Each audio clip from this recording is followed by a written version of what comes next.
Hello बच्चों, स्वागत है आप सबका हमारे इस नए लेक्चर में एप्लीकेशन ऑफ डेरिवेटिव के। और बेटा आपको याद होगा कि एओडी का आज आखिरी लेक्चर है। हमने बहुत सारे सवालों की प्रैक्टिस की है। आज के लेक्चर में मैं और आपको कुछ क्वेश्चंस की प्रैक्टिस करवाऊंगा और उसके बाद अपने अगले लेक्चर से बेटा अपन अपना नया चैप्टर स्टार्ट करेंगे।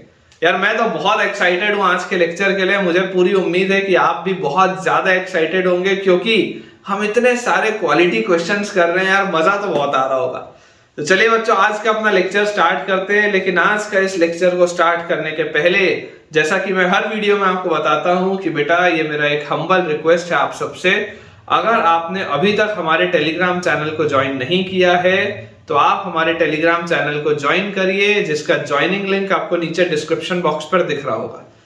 उस चैनल को बच्चों ज्वाइन करने से आपको दो फायदे होंगे। जो पहला फायदा है वो ये है कि बेटा, क्योंकि मैं प्रयास करता हूं कि मैं एक दिन में 2 या 3 वीडियोस पोस्ट करूं, तो उससे होता यह है कि कई बार किसी ना किसी बच्चे का कोई ना कोई वीडियो छूट जाता है, क्योंकि आपको पता ही नहीं होता कि वीडियो आए।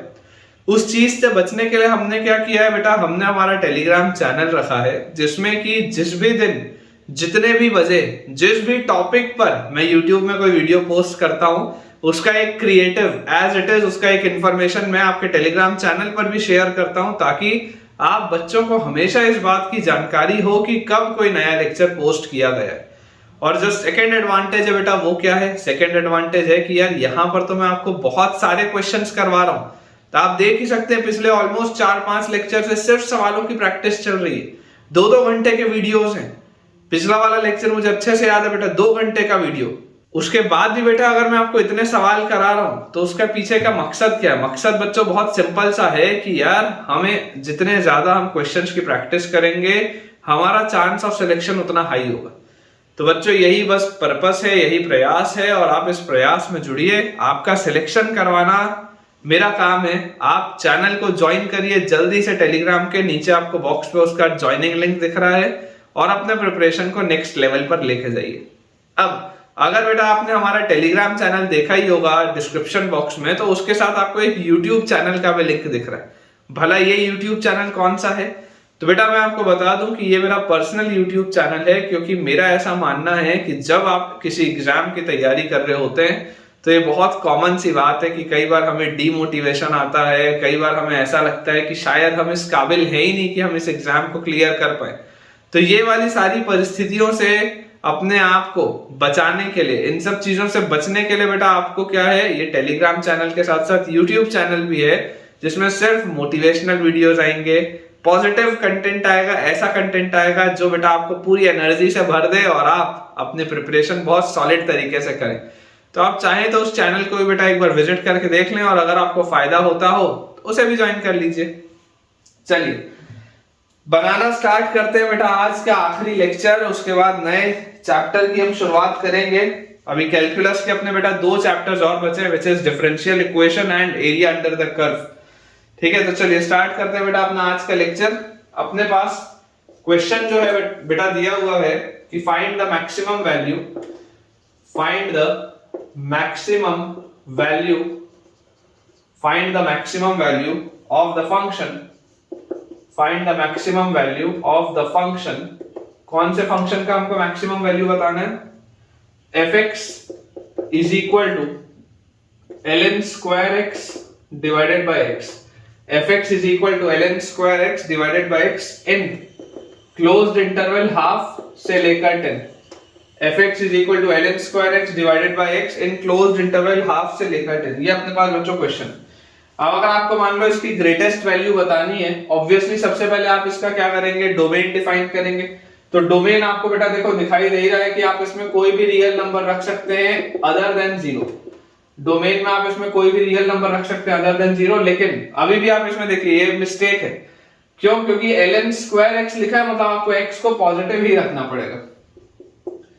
ठीक है, इस बात को समझिए बेटा कि ln स्क्वायर x और ln x स्क्वायर दोनों में अंतर होता है। अगर ln x स्क्वायर लिखा होता तो जो मैंने पहले लिखा था वो सही था, लेकिन अगर ln स्क्वायर x लिखा हुआ है तो अब मुझे क्या बोलना पड़ेगा कि domain must be, x must be greater than 0। तो अगर x 0 से बड़ा होगा तो ऑटोमेटिकली हो जाएगा। आपको वैसे भी डोमेन दिया हुआ है फिक्स हाफ से 10, तो हाफ से 10 में तो कोई प्रॉब्लम ही नहीं है। जो आपको बच्चों दिया हुआ है हाफ से 10 वो इसी का सबसेट है, तो अगर हाफ से 10 इसी का सबसेट है तो कोई दिक्कत की बात ही नहीं अपने लिए। अब इसके बाद बच्चों अगर आपको मैक्सिमम वैल्यू बतानी है तो आप इसका डेरिवेटिव करेंगे, मोनोटोनिसिटी का कंसेप्ट है। f डैश x हमारे पास क्या आ जाएगा, नीचे वाले का डेरिवेटिव इसका नीचे वाले का स्क्वायर इनटू x, यहां पर ln स्क्वायर x का 2 ln x और ln x का 1/x और माइनस ln स्क्वायर x और डेरिवेटिव ऑफ x इज 1, और इसको आपको 0 के बराबर बेटा पुट करना है। तो जैसे ही आप इसको 0 से इक्वेट करेंगे तो आपके पास यहां से आ जाता है ये 1x से 1x कटा, ln x आ गया आपके पास बाहर, अंदर आपके पास क्या बचा, अंदर आपके पास बचा 2 माइनस ln x और upon x square, this is equal to 0। अब हमें बता एक चीज पता है कि यार या तो ln x की वैल्यू 0 होगी, तो ln x की वैल्यू 0 कब होगी, x इक्वल टू 1 पर होगी, या ln x की वैल्यू 2 के बराबर होगी, तो ln x की वैल्यू 2 के बराबर कब आ जाएगी, जब x की वैल्यू e स्क्वायर आ जाएगा। ये दो जगह पे इसके क्रिटिकल पॉइंट्स आ रहे हैं, तो मैं आपको बोलता हूं कि आप इन क्रिटिकल पॉइंट्स को नंबर लाइन में प्लॉट कर लो। देखो ये x स्क्वायर तो कभी भी 0 के बराबर हो नहीं सकता, तो इसको तो आप हटा सकते हैं। ये जो हमारे पास चीज लिखी हुई, अगर हम यहाँ पर देखें कि यार एक प्रॉब्लम आ रही है 1 पर और एक प्रॉब्लम हमारे पास आ रही है e स्क्वायर पर और 1 पर, तो बच्चों जरा सोच के देखो, अगर आप 1 से छोटा कुछ भी रखोगे, मान लो अगर आप हाफ रखते, इमेजिन करो अगर आप बच्चों इसमें हाफ रखते, तो 1 से पहले तक या अगर आप हाफ भी रख रहे हो तो हाफ में इसकी वैल्यू क्या आएगी, अगर आप ln x का कर्व देखोगे तो ये ln x का कर्व है, ये 1 पर ये वैल्यू होती है, हाफ पर इसकी वैल्यू आएगी नेगेटिव, ये नेगेटिव होगा, और हाफ पर जब इसकी वैल्यू नेगेटिव आएगी तो ये पूरा हो जाएगा पॉजिटिव। तो इस पूरे की ओवरऑल वैल्यू हाफ पे अगर नेगेटिव है मतलब ये आपका फंक्शन ऐसे डिक्रीज हो रहा है, 1 तक आपका बच्चों जो फंक्शन है वो डिक्रीज हो रहा है, 1 पर इसकी वैल्यू क्या आ जाएगी, 1 पर इसकी वैल्यू आ जाएगी 0। उसके बाद जैसे आप 1 से आगे बढ़ेंगे, तो 1 से आगे बढ़ते 1 से लेकर e स्क्वायर तक, तो बेटा अगर आप 1 से लेकर e स्क्वायर तक की बात करेंगे तो यार 1 से e स्क्वायर में देखो ये वाला टर्म तो पॉजिटिव हो जाएगा, लेकिन ये वाला जो टर्म है, ये वाला टर्म क्या रहेगा, तो ये भी पॉजिटिव रहेगा, क्योंकि अगर आप e स्क्वायर तक की बात करें तो e स्क्वायर पर इसकी वैल्यू होती है 2, e स्क्वायर पर इसकी जो वैल्यू आती है दैट इज 2। तो अगर इसकी बच्चों वैल्यू e स्क्वायर पर 2 आती है, 1 पर इसकी वैल्यू 0 थी, e स्क्वायर पर इसकी वैल्यू 2 आती है, तो e स्क्वायर के पहले तक ये हमेशा 2 से छोटा होगा, तो ये भी पॉजिटिव है, ये भी पॉजिटिव है, मतलब आपका फंक्शन इंक्रीजिंग है। e स्क्वायर पर आपके पास इसकी वैल्यू कितनी आ जाएगी, e स्क्वायर आप जैसे ही रखेंगे तो e स्क्वायर रखते ही ये वाला फैक्टर आपका 0 हो जाएगा, ये पूरी चीज बीच में आपकी इंक्रीजिंग थी। और अब आपके पास देखो क्या हो रहा है बेटा, अब आपके पास इसमें आ जा रहा है e स्क्वायर के बाद, e स्क्वायर के बाद क्या हो रहा होगा, तो जैसे आप e स्क्वायर से बड़ा बेटा अपना फंक्शन रखोगे तो e स्क्वायर के बाद आपको यहां पर मिल जाएगा, मान लो आपने यहां पर रख लिया e स्क्वायर, आपके पास कितना होता होगा 2.7 का स्क्वायर, मतलब ये 7 के आसपास आएगा, 7 8 के आसपास। आप मान लो 10 रखते हो, अगर आप 10 रखते हो तो जैसे आप 10 रखोगे तो ln 10 ये जो होगा ये पॉजिटिव होगा, लेकिन ये वाली चीज नेगेटिव होगी तो ये पूरा नेगेटिव आएगा, तो ये आपका फंक्शन फिर डिक्रीजिंग आएगा। ये अपने पास देखो बेसिकली चीज हो रही है, फंक्शन की वैल्यू, इसके डेरिवेटिव की वैल्यू एक बार बेटा 0 आएगी 1 पर जहां पर क्रिटिकल पॉइंट आ रहा है, और एक बार इसकी वैल्यू आएगी e स्क्वायर पर। अब अगर आप ध्यान से बच्चों यहां पर ऑब्जर्व करें तो यार आपको ये दिखाई देता है कि आपके पास इंटरवल है हाफ से लेकर 10 तक, ठीक है, हमारे पास इंटरवल है हाफ से लेकर 10 तक। तो अगर हम ये बोल दें कि यार ये वाला पॉइंट है हाफ का, ये हाफ का पॉइंट है, और ये वाला बच्चों हम पॉइंट बोल दें कि ये वाला पॉइंट है 10 का, ये 10 का पॉइंट है। तो हाफ और 10 में बेसिकली हो क्या रहा है, हाफ और 10 में अपने पास आ जा रहा है कि यार ये फंक्शन यहां पर डिक्रीजिंग था, फिर ये इंक्रीजिंग हुआ, फिर ये डिक्रीजिंग हो गया। अब आप लॉजिकली बेटा ऑब्जर्व करो कि fx की वैल्यू अगर आप ऑब्जर्व करोगे तो fx की वैल्यू देखो हाफ पर कितनी है, तो अगर आप f हाफ निकालोगे तो f हाफ आपके पास कितना आ जाएगा, हाफ पर इसकी वैल्यू आ जाएगी ln square half divided by half, मतलब ये आ जाएगा आपके पास घूम के यहाँ पर ऊपर, और फिर ln हाफ, ये हाफ को आप लिख सकते हो 2 की पावर -1 नीचे आ जाएगा, ln स्क्वायर बैलेंस हो जाएगा, तो ये आ जाएगा 2 ln स्क्वायर 2, हाफ पर इसकी वैल्यू आ रही है 2 ln स्क्वायर 2, ऑफ कोर्स एक पॉजिटिव क्वांटिटी है। अच्छा 1 पर देखो ये डिक्रीज हो रहा है, तो अगर आप f1 पर देखोगे इसकी वैल्यू, तो 1 इस पर रखोगे तो 1 रखते ही आपको 0 मिलेगा, 1 पर इसकी वैल्यू डिक्रीज हो रही थी। अच्छा उसके बाद देखो e स्क्वायर तक ये इंक्रीज हो रहा है, तो फंक्शन की वैल्यू e स्क्वायर पर कितनी होगी, जैसे आप यहाँ पर e स्क्वायर रखेंगे, ln e 1 होता है तो उसका स्क्वायर भी अगर आप कर दोगे, e स्क्वायर अगर आप करोगे तो देखो ln स्क्वायर, ये e स्क्वायर आप लिखोगे, अपॉन नीचे आप क्या लिखोगे, e स्क्वायर लिखोगे, तो ये e स्क्वायर जो होगा ये 2 नीचे आ जाएगा तो ln e1 और 2 का स्क्वायर 4, तो 4 बाई ई स्क्वायर आएगा। ये आपके पास बच्चों आ जाएगी वैल्यू इसकी 4 बाई ई स्क्वायर, ठीक है, ये आ गई 4 बाई ई स्क्वायर। और उसके बाद फंक्शन की वैल्यू अगर मैं 10 पर बोलूंगा तो 10 पर बेटा आप देख सकते हैं इसकी वैल्यू कितनी आएगी अपने पास। जैसे हम बोले फंक्शन की वैल्यू 10 पर कितनी है, तो 10 पर इसकी वैल्यू आ जाएगी ln स्क्वायर 10 बाय 10, ठीक है। आपको बेटा देखो क्लियरली एक बात दिखाई दे रही है कि जो मैक्सिमम वैल्यू होगी, मैक्सिमम वैल्यू या तो ये ई स्क्वायर पर होगी या ये मैक्सिमम वैल्यू यहां होगी। ये तो मैक्सिमम वैल्यू हो नहीं सकती क्योंकि डिक्रीज हो रहा था, ये आपकी मैक्सिमम वैल्यू हो नहीं सकती, मतलब ये तो आपका आंसर का हिस्सा नहीं है।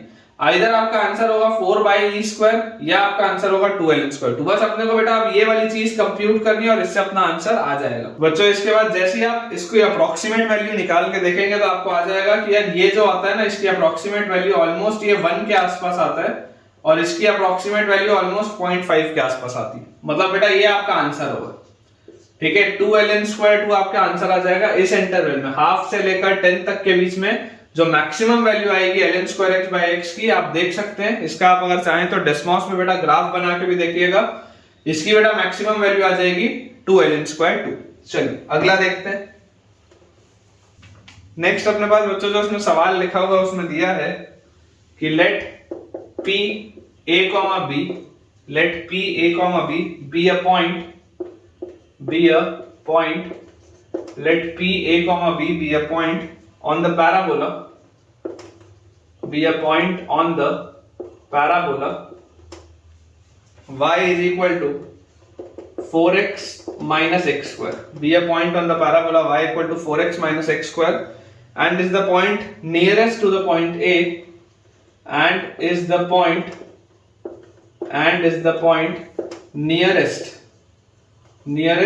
to the point A and is the point nearest to the point A minus 1, 4, nearest to the point A minus 1, 4, find A plus B, ये अपने पास let p a, b be the point on the parabola y is equal to 4x minus x square and is the point nearest to the point A minus 1, 4, find A and B। अब देखो बच्चों, अगर आपके पास ये सवाल दिया हुआ है तो इस सवाल में सोचना हमको कैसे, सोचने के लिए आप सबसे पहले इसका पैराबोला का कर्व बनाइए। कैसा इसका कर्व बनेगा, देखो अगर आप ग्राफ से सोचोगे तो मेरे को क्लियरली एक बात समझ में आती है कि इसके 2 रूट्स आ रहे हैं, इसका एक रूट आएगा 0 पे और एक रूट आएगा 4 पे, और क्योंकि इसका माइनस साइन x स्क्वायर का कोफिशिएंट तो माउथ ओपनिंग डाउनवर्ड्स पैराबोला होगा, तो ये इस तरीके का बेटा आपके पास कुछ कर्व बनेगा, समथिंग लाइक दिस, ठीक है। हमारे पास जो कर्व बनेगा वो कुछ इस प्रकार का बनेगा। ये पैराबोलिक हमने कर्व बना लिया। बोला जा रहा है p a, b be a point on the parabola and it is the point nearest to the point A which is minus 1, 4। minus 1, 4 जो होगा इमेजिन करते हैं यहाँ पर कहीं पर होगा, this will be minus 1, 4, ऐसा अपन इमेजिन कर लेते हैं।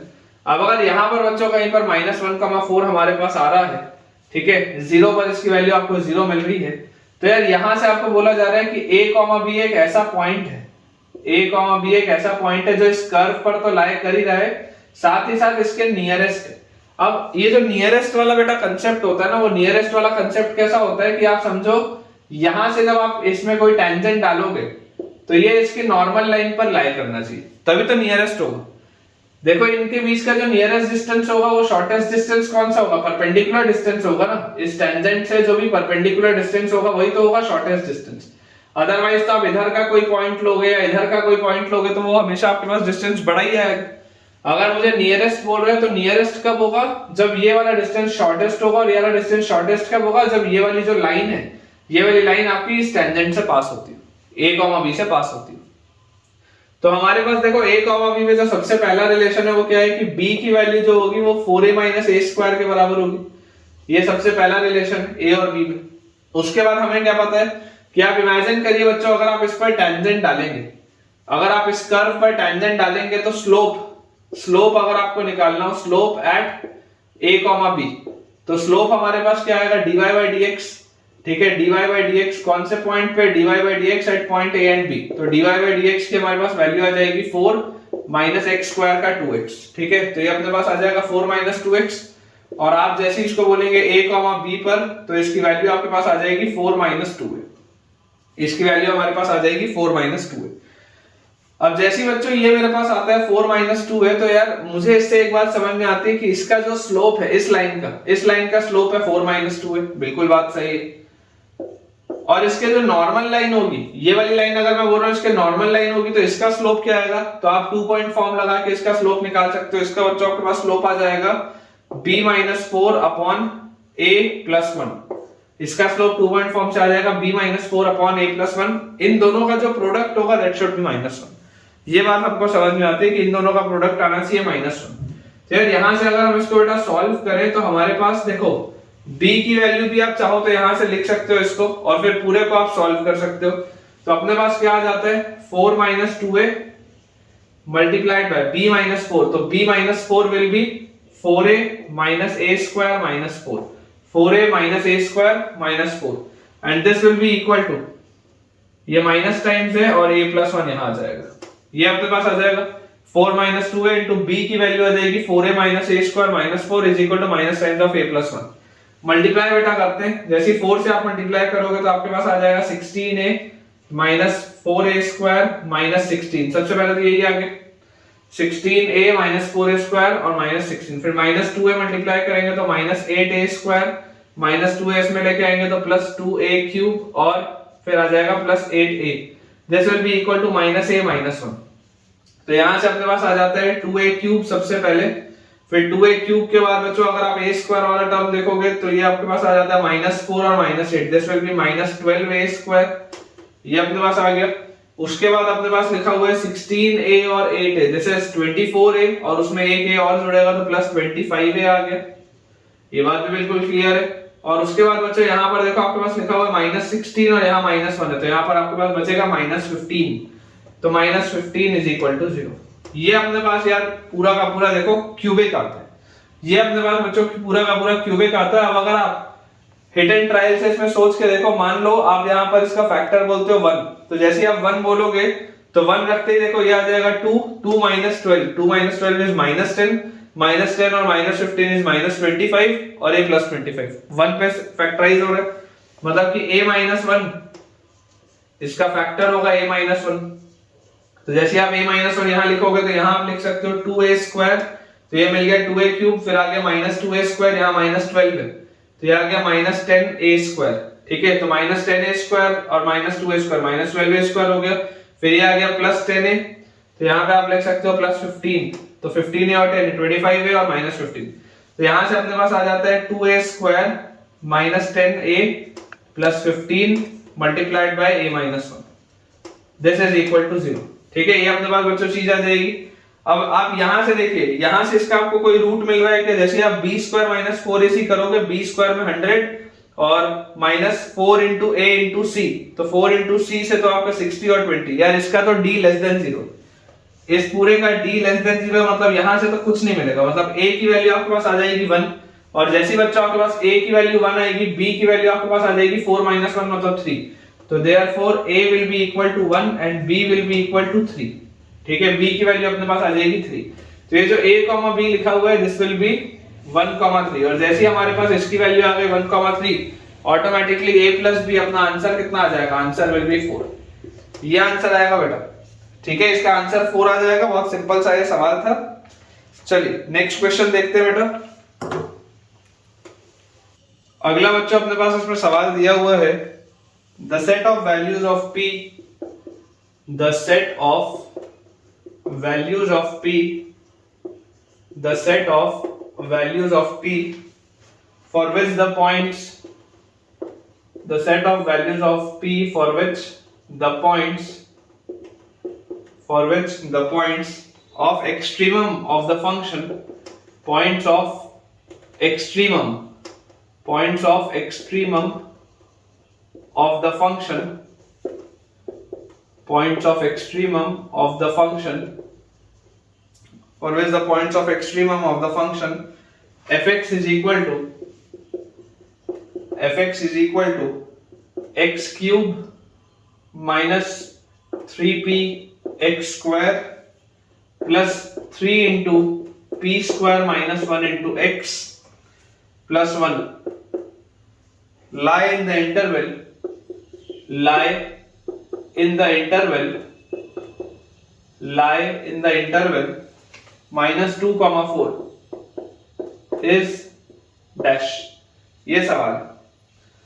The set of values of p for which the points of extremum of the function fx is equal to x cube minus 3px square plus 3 into p square minus 1 into x plus 1 lie in the interval this is dash।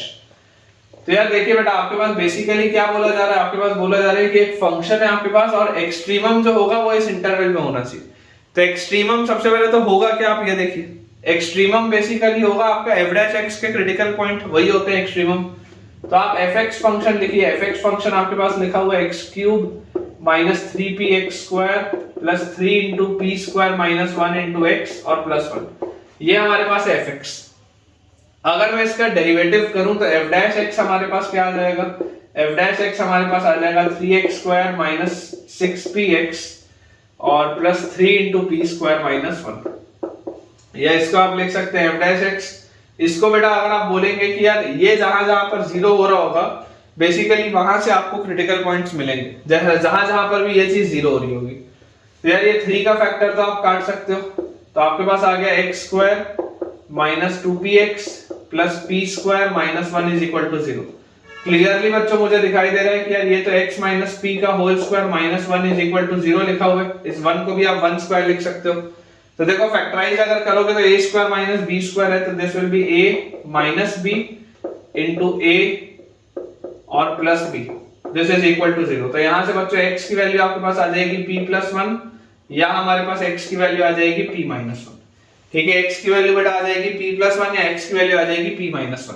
अब आप बच्चों इस बात को समझो कि आपको अगर बोला जा रहा है कि एक्सट्रीमम इसमें इंटरवल में लाई करना चाहिए, मतलब कि आप ये बात समझिए कि यार आपके पास एक वैल्यू है p minus 1, obviously number line में p माइनस 1 छोटा होगा और p प्लस 1 आपके पास अगला पॉइंट है p प्लस 1 बड़ा होगा।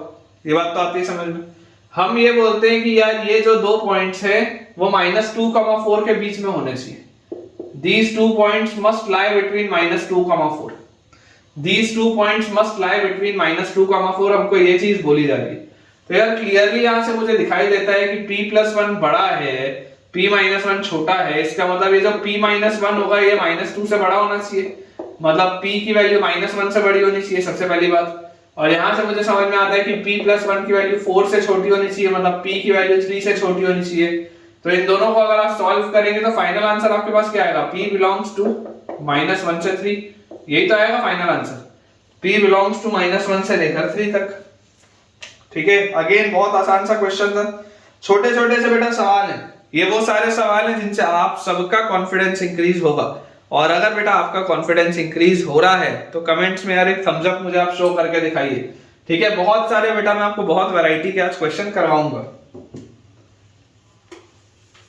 चलिए अगला सवाल देखते हैं बेटा। नेक्स्ट अपने पास इसमें लिखा है सपोज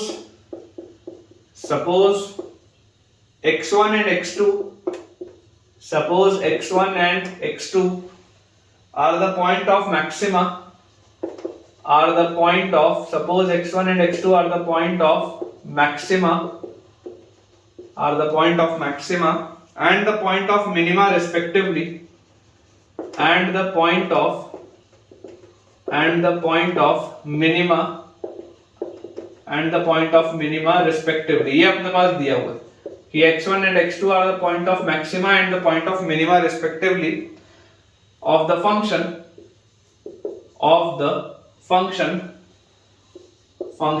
अपने पास देखो क्या लिखा हुआ है, of the function fx is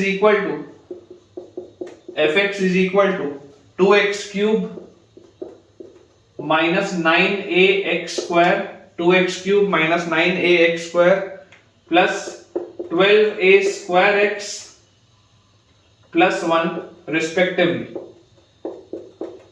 respectively, ये अपने पास बच्चों चीज लिखी हुई। ठीक है, suppose x1 and x2 are the point of maxima and the point of minima respectively of this function।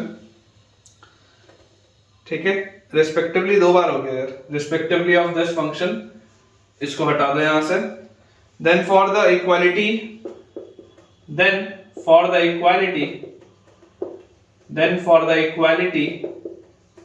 x1 square equal to x2, then for the equality x1 square equal to x2 to be true, then for the equality this to be true, find the value of a.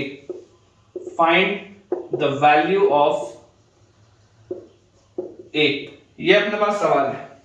देखिए क्या लिखा है, suppose x1 and x2 are the point of maxima and the point of minima respectively of the function this. आपके पास ये एक function है और इस फंक्शन का बच्चों आपको बोला जा रहा है कि point of maxima and point of minima आपको रिस्पेक्टिवली क्या दिया हुआ है, x1 और x2 दिया हुआ है।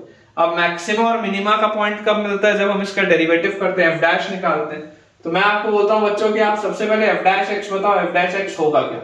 तो यहां से मुझे दिखाई देता है f dash x will be 6x square सबसे पहले, उसके बाद -9 × 2 is 18x, 6x square -18x और प्लस यहां से आप जैसे इसको डैश करोगे तो आपके पास आ जाएगा 12a स्क्वायर।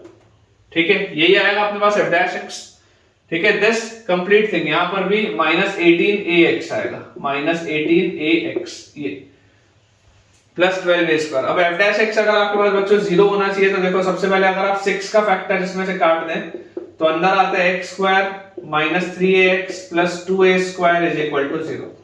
तो यार इसको अगर आप बच्चों फैक्टराइज करोगे तो आपको दिख रहा है x स्क्वायर -2ax -ax और plus 2a square equal to 0। तो this gives us x -2a। ठीक है, x कॉमन लोगे तो x -2a और यहां से आप -a कॉमन लोगे तो x -2a। तो यहां से आपके पास आ जाएगा x -a is equal to 0। तो x की वैल्यू हमारे पास आ जाती है a या x की वैल्यू बच्चों अपने पास आ जाती है 2a। ये आपके पास दो वैल्यूज आ रही है, x इज आइदर a और x इज 2a। अभी फिलहाल के लिए बच्चों देखो क्या है, मुझे ये बात नहीं पता कि यार इसमें बड़ा कौन है छोटा कौन है, इसमें बड़ा कौन है छोटा कौन है मुझे ये नहीं पता। मान लो अगर मैं आपको बोल देता हूं यहां पर आप ऐसा कर लो, क्योंकि ओरिजिनली ये जो क्वेश्चन मेरे पास दिया हुआ था उस क्वेश्चन में आप ऐसा लिख लो a इज ग्रेटर देन 0, आप ऐसा लिख लो। ठीक है, a पॉजिटिव है, आप ये लिख लो कि a इज ग्रेटर देन 0। अब बच्चों जरा सोच के मुझे आप बताना कि यार यहां पर अगर आप देख रहे हो ध्यान से, यहां पर बच्चों अगर आप देख रहे हो ध्यान से तो यार आपको यहां पर क्या चीज दिखाई देती है, आपको दिखाई देता है कि एक क्यूबिक है, क्यूबिक है जिसका कोफिशिएंट पॉजिटिव है, मतलब ये ग्राफ आपका नीचे से चालू होगा और आपके पास डैश की दो वैल्यूज आ रही है, मतलब ये ग्राफ इस तरीके का आपके पास है।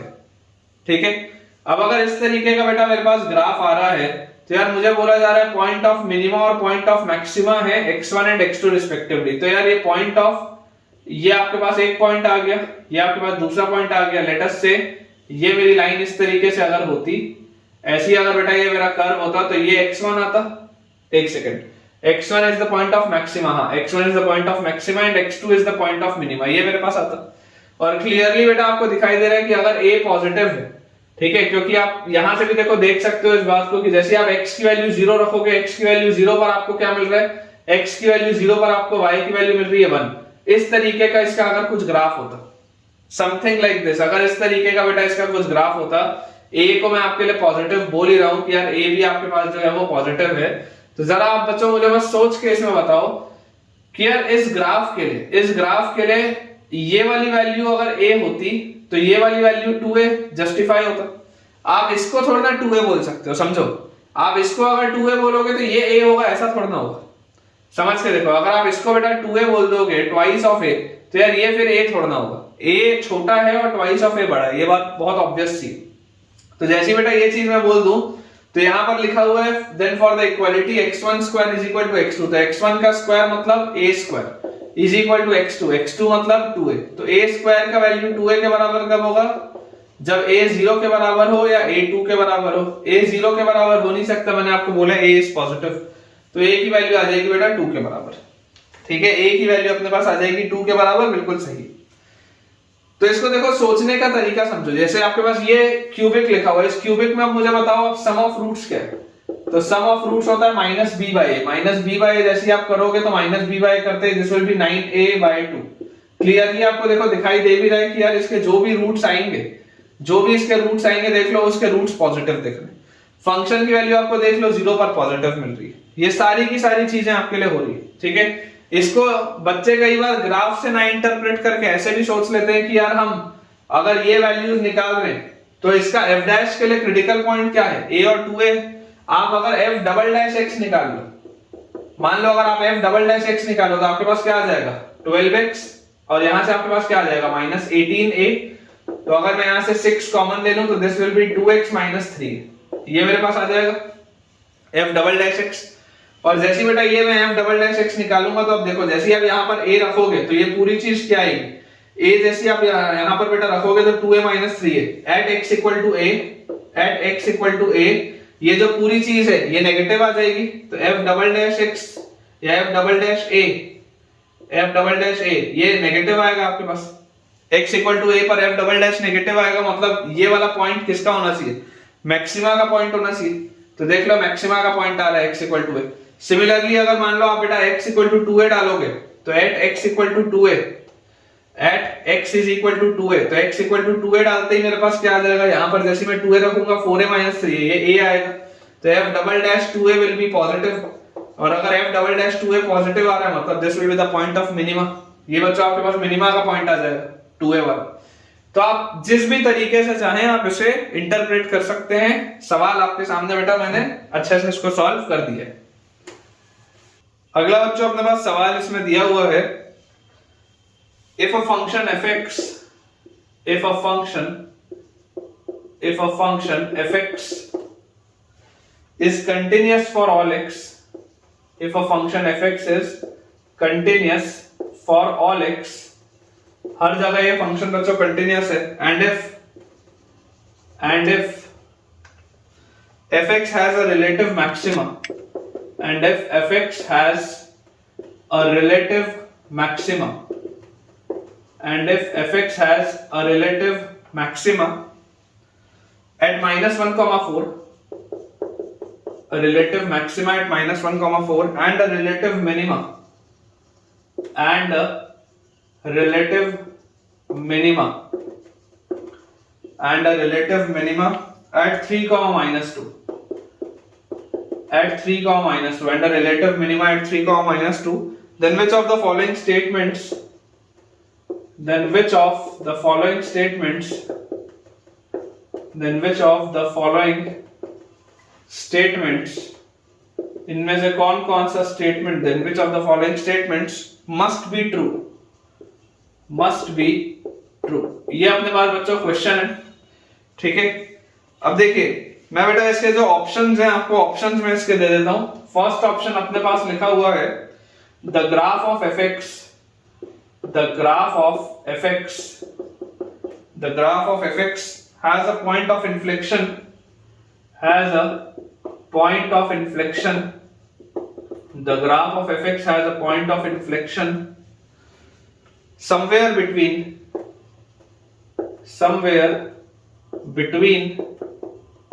point of inflection somewhere between x equal to minus 1 and x equal to 3। ये आ गया अपने पास पहला पॉइंट। सेकंड बेटा अपने पास लिखा हुआ है f dash minus 1 is equal to 0। Third अपने पास बच्चों लिखा हुआ है the graph of fx, the graph of fx, the graph of fx has a horizontal tangent, has a horizontal tangent, the graph of fx has a horizontal tangent line at x equal to 3, ये अपने पास लिखा है। And last बच्चों इसका अपने पास point लिखा हुआ है the graph of fx, the graph of fx intersect both the coordinate axes, the graph of fx intersect both coordinate axes, both coordinate axes।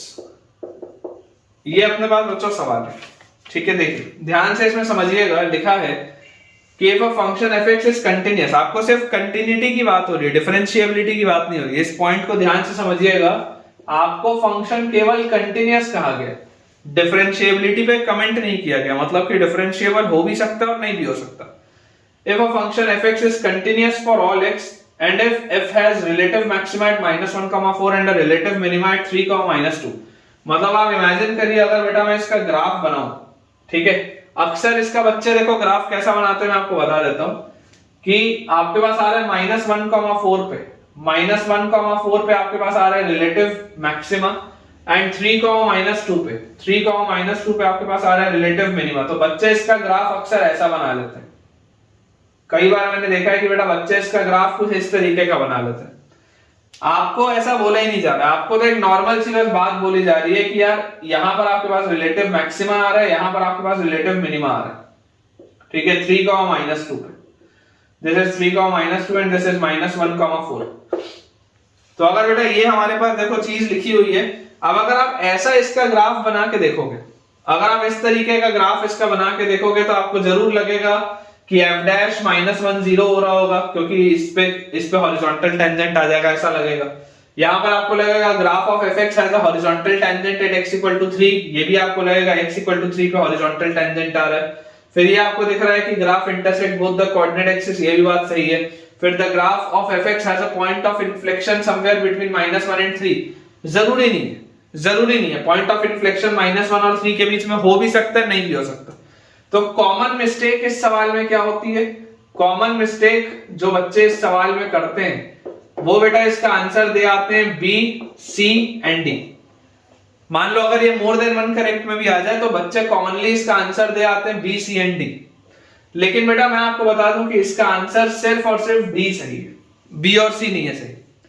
क्योंकि आपको जैसे आपने देखो इस तरीके का ग्राफ बनाया, आपको पहली बात तो पता नहीं है कि ये आपका जो ग्राफ है उसका डिग्री क्या है, आपको नहीं पता।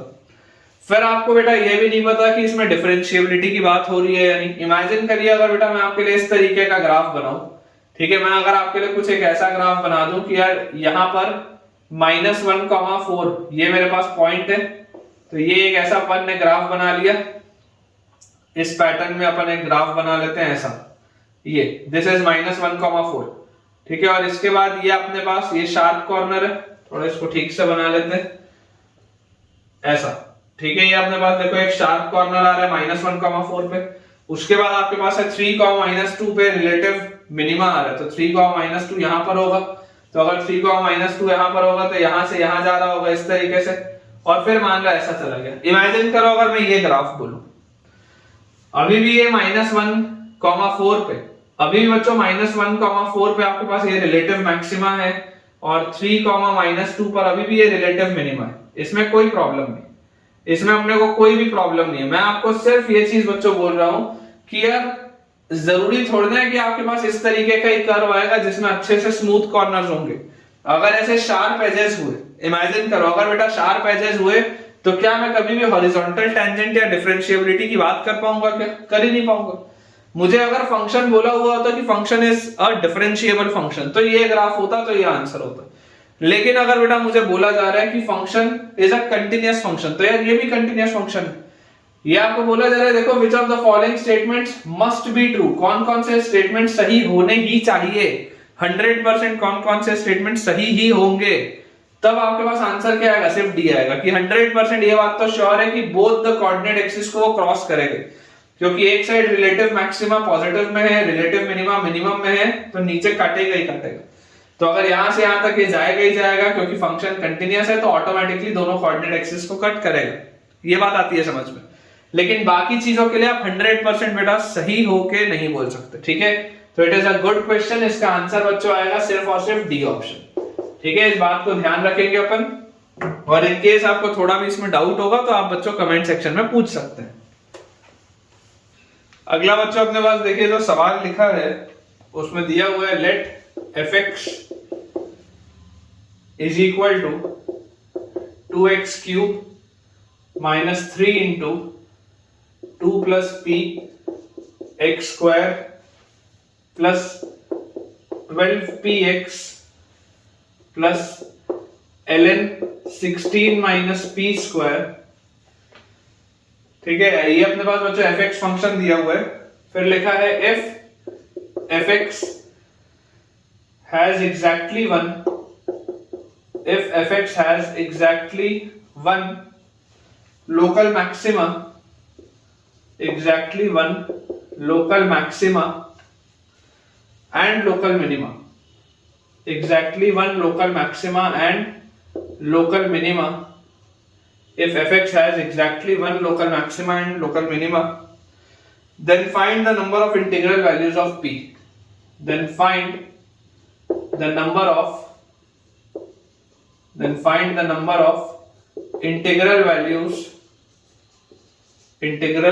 values of p।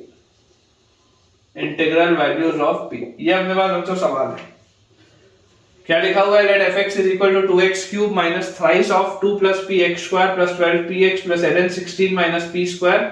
अगर इसका एग्जैक्टली वन लोकल मिनिमा और वन लोकल मैक्सिमा है, मतलब इसके कितने क्रिटिकल पॉइंट्स आ रहे हैं, दो इसके बेटा क्रिटिकल आपके पास पॉइंट्स आ रहे हैं, तो आप इसमें क्या करेंगे, आप सबसे पहले इसको डिफरेंशिएट करेंगे। तो f डैश x आपके पास क्या आ जाएगा, डिफरेंशिएट करते ही 6x square minus 6 into 2 plus P x यहां से, और उसके बाद आ जाएगा प्लस 12p, ये आ गया। तो यहां से अपने पास देखो, अगर अपन 6 कॉमन ले लें तो x square minus 2 plus p into x और प्लस 2p। क्रिटिकल पॉइंट के लिए बेटा ये चीज 0 के बराबर होनी चाहिए, x square minus 2 into P, मतलब 2 प्लस पी इंटू एक्स और प्लस 2p। और जैसी बच्चों ये अपने पास देखो चीज लिखा गई, मुझे बोला जा रहा है कि इसके आपके पास कितने क्रिटिकल पॉइंट होने चाहिए, दो क्रिटिकल पॉइंट होने चाहिए, मतलब इसके दो रूट्स होने चाहिए।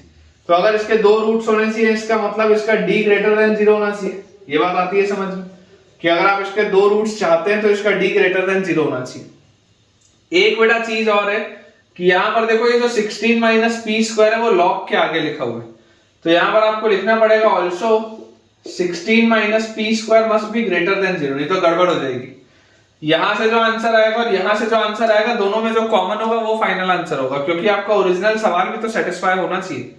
तो यहां से आपके पास आ जाएगा p square minus 16 is less than 0, मतलब p minus 4 into p plus 4 is less than 0। तो यहां से आपके पास आ जाएगा p बिलोंग्स टू माइनस 4 से 4, और यहां पर बच्चों जैसे आप d ग्रेटर देन 0 करेंगे तो b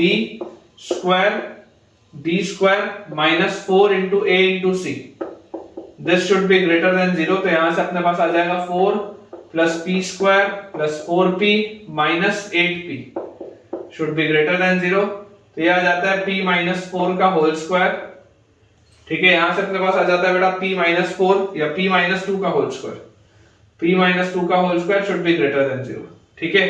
और जैसे ही आपके पास ये चीज आ गई कि p माइनस 2 का whole square should be greater than 0, इसका मतलब p की वैल्यू 2 के बराबर नहीं हो सकती, क्योंकि अगर p की वैल्यू 2 के बराबर हो गई तो प्रॉब्लम आ जाएगा, आपको ग्रेटर देन 0 चाहिए। इक्वल टू 0 भी काम नहीं चलेगा, क्योंकि अगर आपने मान लो d को इक्वल टू 0 बोला तो सिर्फ एक रूट होगा, सिर्फ एक रूट आपको नहीं चाहिए, आपको दो रूट चाहिए, एक मैक्सिमा एक मिनिमा, दो रूट चाहिए। तो दो रूट के लिए d ग्रेटर देन 0, और ये इसको अगर ग्रेटर देन 0 होना है तो परफेक्ट स्क्वायर हमेशा 0 या उससे बड़ा होता है, तो ये 0 कब हो रहा था, p की वैल्यू 2 पर, तो ये नहीं हो सकता।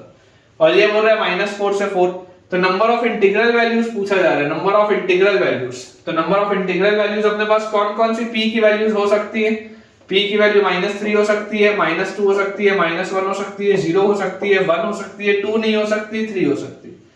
ये अपने पास आएंगी वैल्यूज सारी, 1 2 3 4 5 6, आंसर इसका 6 होगा बेटा। There are 6 possible integral values of p, there are 6 possible integral values of p। आपको क्लियरली बेटा ये बात समझ में आनी चाहिए, ठीक है। आप जब इसका डेरिवेटिव करेंगे तो इसका डेरिवेटिव आपने जैसे सॉल्व किया तो आपके पास आया p माइनस 2 का होल स्क्वायर ग्रेटर देन 0, मतलब कि p की वैल्यू 2 के बराबर नहीं हो सकती, और अगर इसकी बच्चों वैल्यू 2 के बराबर नहीं हो सकती तो यहां से आपको ये वाला आंसर हटाना पड़ेगा। चलिए अगला देखते हैं। नेक्स्ट अपने पास बच्चों जो सवाल लिखा है उसमें दिया हुआ है, let fx be a twice differentiable function, let fx be a twice differentiable function, ठीक है। fx be a twice differentiable function and has no critical point, इसका बच्चों कोई भी क्रिटिकल पॉइंट नहीं है, मतलब कि f डैश x की वैल्यू कभी भी 0 नहीं होगी, f डैश x की वैल्यू कभी भी 0 नहीं होगी, and it has no critical point, and gx value बेटा जो अपने पास दिया हुआ है function gx, and gx is equal to x plus 6 raise to the power 2009 into x plus 1 raised to the power 2010 into x plus 2 raised to the power 2011, उसके बाद into x minus 3 raised to the power 2012 into x minus 4 raised to the power 2013 and into x minus 5 raise to the power 2014। ये अपने पास बच्चों देखो सारे powers दिए हुए। ये gx एक फंक्शन है, बी सच दैट, ठीक है ना, एंड gx ये function be such that fx plus gx multiplied by f dash x plus f double dash x is equal to 0। ये अपने पास बेटा एक रिलेशन दिया हुआ है। then the function hx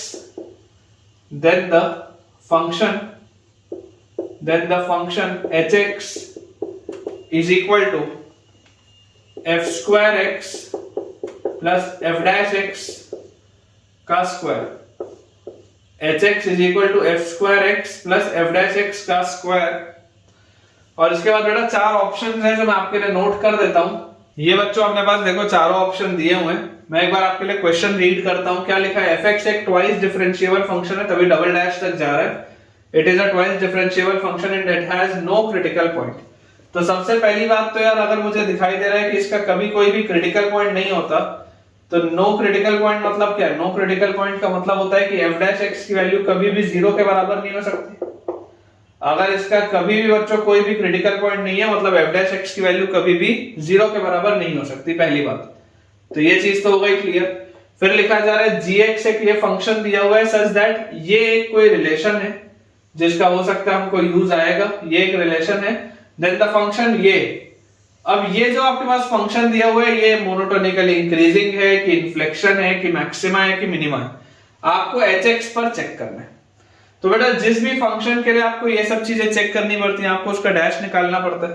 तो मैं आपको बोलता हूं कि अगर मेरे पास hx फंक्शन बेटा दिया हुआ है f square x plus f dash x का स्क्वायर, अगर ये मेरे पास दिया हुआ है f square x plus f dash x का स्क्वायर, तो यार आपको बेसिकली क्या करना पड़ेगा, आपको इसको डिफरेंशिएट करके देखना पड़ेगा। आपको इसको डिफरेंशिएट अगर करके देखना पड़ेगा, तो जैसे ही बेटा इसको मैं डिफरेंशिएट करेंगे, h डैश x अपने पास क्या आ जाएगा, h dash x will be 2fx into f dash x plus यहां से आपके पास आ जाएगा 2f dash x into f dash x का derivative will be f double dash x। ये चीज अपने पास आ गई।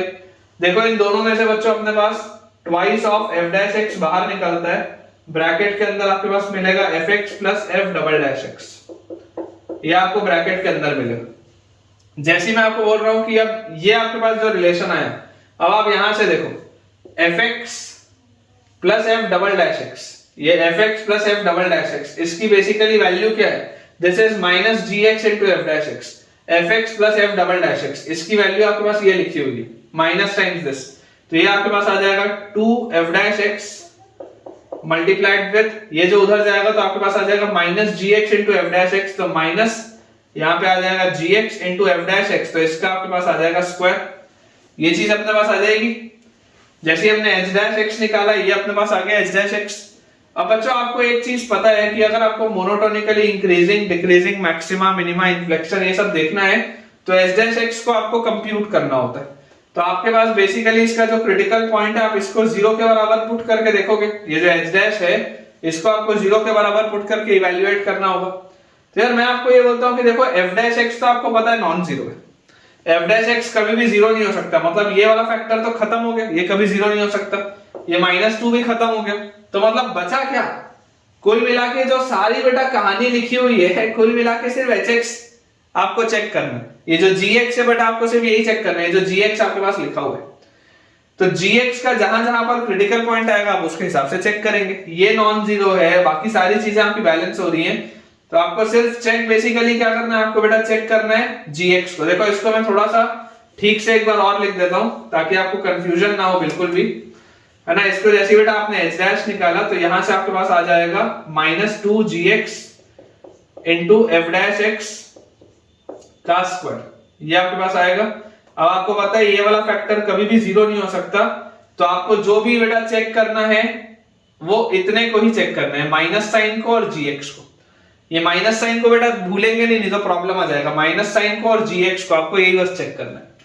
तो मैं आपको बोलता हूं कि यार gx को चेक करने के लिए आप नंबर लाइन में इसके सारे क्रिटिकल पॉइंट्स लिखो, तो क्या आएंगे, -6, फिर आएगा -2, फिर आएगा -1, उसके बाद आएगा 3, 4 5, ये अपने आ गए क्रिटिकल पॉइंट्स। कायदे से आप बेटा देखो 5 से अगर आप बड़ा कुछ भी लोगे तो पॉजिटिव आना चाहिए, 5 से बड़े में आगे आप कुछ भी जाओगे तो पॉजिटिव आना चाहिए, लेकिन आपको यहाँ पर देखो क्या मिल रहा है, आपको यहाँ पर माइनस साइन भी है, तो अगर माइनस साइन भी है तो 5 के आगे क्या मिलेगा, नेगेटिव मिलेगा। नॉर्मली अगर सिर्फ gx लिखा होता तो 5 से बड़े में मैं यहाँ पर पॉजिटिव बोलता, लेकिन क्योंकि आगे माइनस साइन भी है इसलिए मैंने नेगेटिव लगा दिया।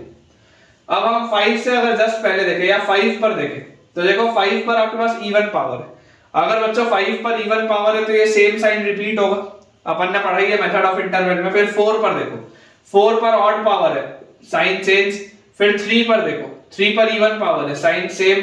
फिर -1 पर देखो, -1 पर इवन पावर है, साइन सेम। -2 पर देखो, -2 पे ऑड पावर है, साइन चेंज। -6 पे देखो, -6 पे ऑड पावर है, साइन चेंज। ये आ गया क्या अपने पास? और जैसे बेटा ये चीज अपने पास आ गई, अब आप देखो ध्यान से, आपके पास total number of critical points कितने हैं, तो total number of critical points आपके पास इसके आ रहे हैं 6।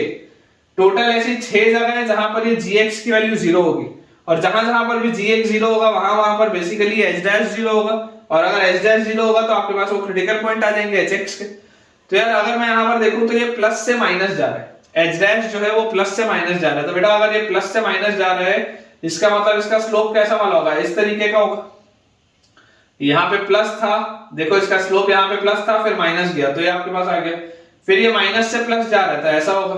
फिर ये प्लस से प्लस जा रहा है, this will B point of inflection. Plus से प्लस जा रहा है, this is point of inflection. फिर ये देखो प्लस से माइनस जा रहा है, प्लस से माइनस तो ऐसा होगा।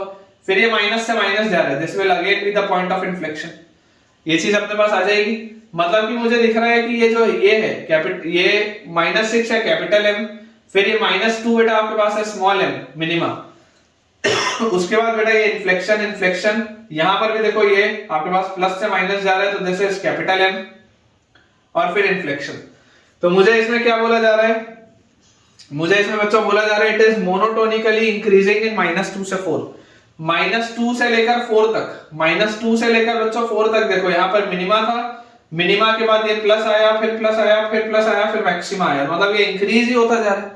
ये मिनिमा था और मिनिमा के बाद एक बार इन्फ्लेक्शन आया, फिर दूसरी बार इन्फ्लेक्शन आया, फिर बढ़ता ही जा रहा है ना 4 तक। तो ये बात बेटा बिल्कुल सही है, -2 से 4 तक दिस इज मोनोटोनिकली इंक्रीजिंग, बिल्कुल सही। फिर लिखा हुआ है has exactly 3 points of inflection, देख लो बराबर 3 जगह पॉइंट ऑफ इन्फ्लेक्शन आ रहा है, ये बात भी बिल्कुल सही है। More than one correct option है बेटा इसमें। फिर है has exactly 2 points of local maxima, देख लो लोकल मैक्सिमा 2 जगह हो रहा है, यहां भी कैपिटल M, यहां भी कैपिटल M, ये बात भी बिल्कुल सही है। फिर लिखा है has a negative point of local minima, मतलब लोकल मिनिमा जिस भी x पे आ रहा होगा वो x नेगेटिव होगा। तो देख लो लोकल मिनिमा -2 पे आ रहा है, -2 इज अ नेगेटिव नंबर, मतलब ये भी सही है। तो बेटा इसके चारों ही ऑप्शंस करेक्ट है, ठीक है, चारों ही ऑप्शंस करेक्ट है। सवाल इतना सुंदर है कि यार बच्चा ना देख के इसको डर जाता है कि यार ये पता नहीं क्या लिख दिया गया। काफी बेटा इसका ब्यूटीफुल सेटअप है, और मेरे हिसाब से ये सेटअप बहुत मस्त है, मेरे हिसाब से बहुत बेटा जबरदस्त ये चीज है। इसमें आप चाहें तो बेटा स्टार लगा लीजिए, इसकी प्रोफाइलिंग बहुत बढ़िया है। और अगर आपको ये चीज अच्छी लगी हो तो मुझे कमेंट्स में बताइएगा भी कि ये वाला सवाल पर्टिकुलरली आपको कैसा लगा। नेक्स्ट बेटा अपने पास देखिए, इसमें क्वेश्चन लिखा हुआ है let fx is equal to x cube plus ax square plus bx plus c. Let fx is equal to x cube plus ax square plus bx plus c, where a comma b comma c belong to real number, where abc belong to real number, then which of the following statement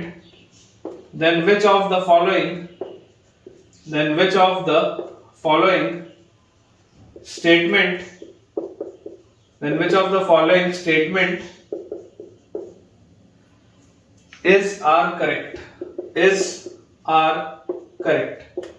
ये बेटा multiple correct options है, ठीक है, एक से इसमें ज्यादा सही ऑप्शंस हो सकते हैं। मैं आपके लिए ऑप्शंस बेटा इसमें नोट डाउन कर देता हूं। देखिए बेटा मैंने आपके लिए ऑप्शंस लिख दिए हैं सारे।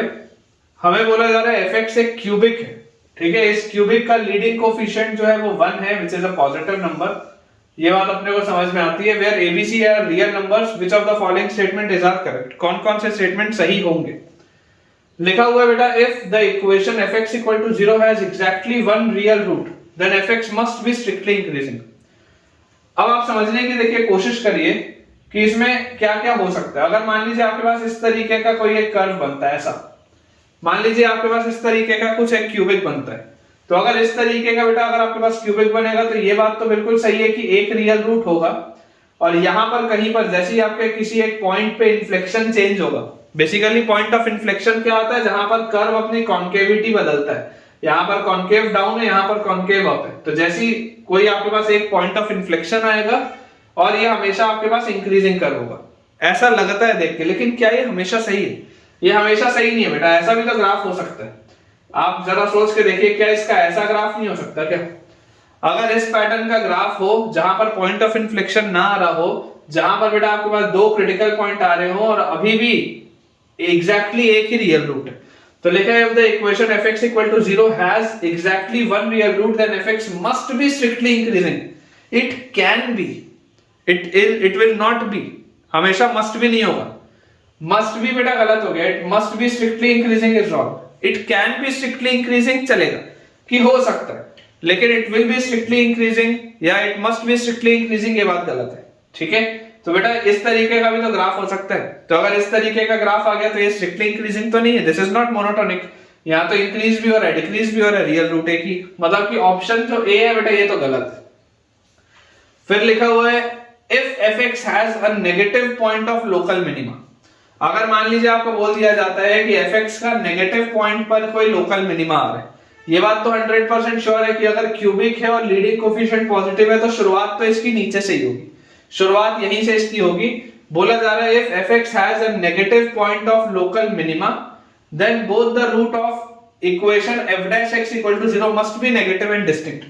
मतलब मान लीजिए अगर आपके पास कुछ इस तरीके का बेटा इसका ग्राफ आता है, कुछ इस पैटर्न का बेटा अगर आपके पास इसका ग्राफ आता है, ठीक है, अगर मान लो इस पैटर्न का बेटा मेरे पास ग्राफ आ रहा है तो क्या बोला जा रहा है कि अगर इसका नेगेटिव लोकल मिनिमा है, तो अगर इसमें बेटा लोकल मिनिमा आ रहा है तो 100% इसका लोकल मैक्सिमा भी आएगा पहले, क्योंकि ये जो ग्राफ है ये यहां से सबसे पहले तो इंक्रीज होना चालू होगा ना, ये माइनस इंफिनिटी से बेटा ये ग्राफ तो इंक्रीज होना चालू होगा ना, तो इसमें मिनिमा कब आएगा? मिनिमा आएगा मैक्सिमा के बाद, तो ये इसमें इंपॉर्टेंट है चीज समझना कि इसमें मैक्सिमा पहले आएगा, मैक्सिमा पहले आएगा उसके बाद ही मिनिमा आ रहा है।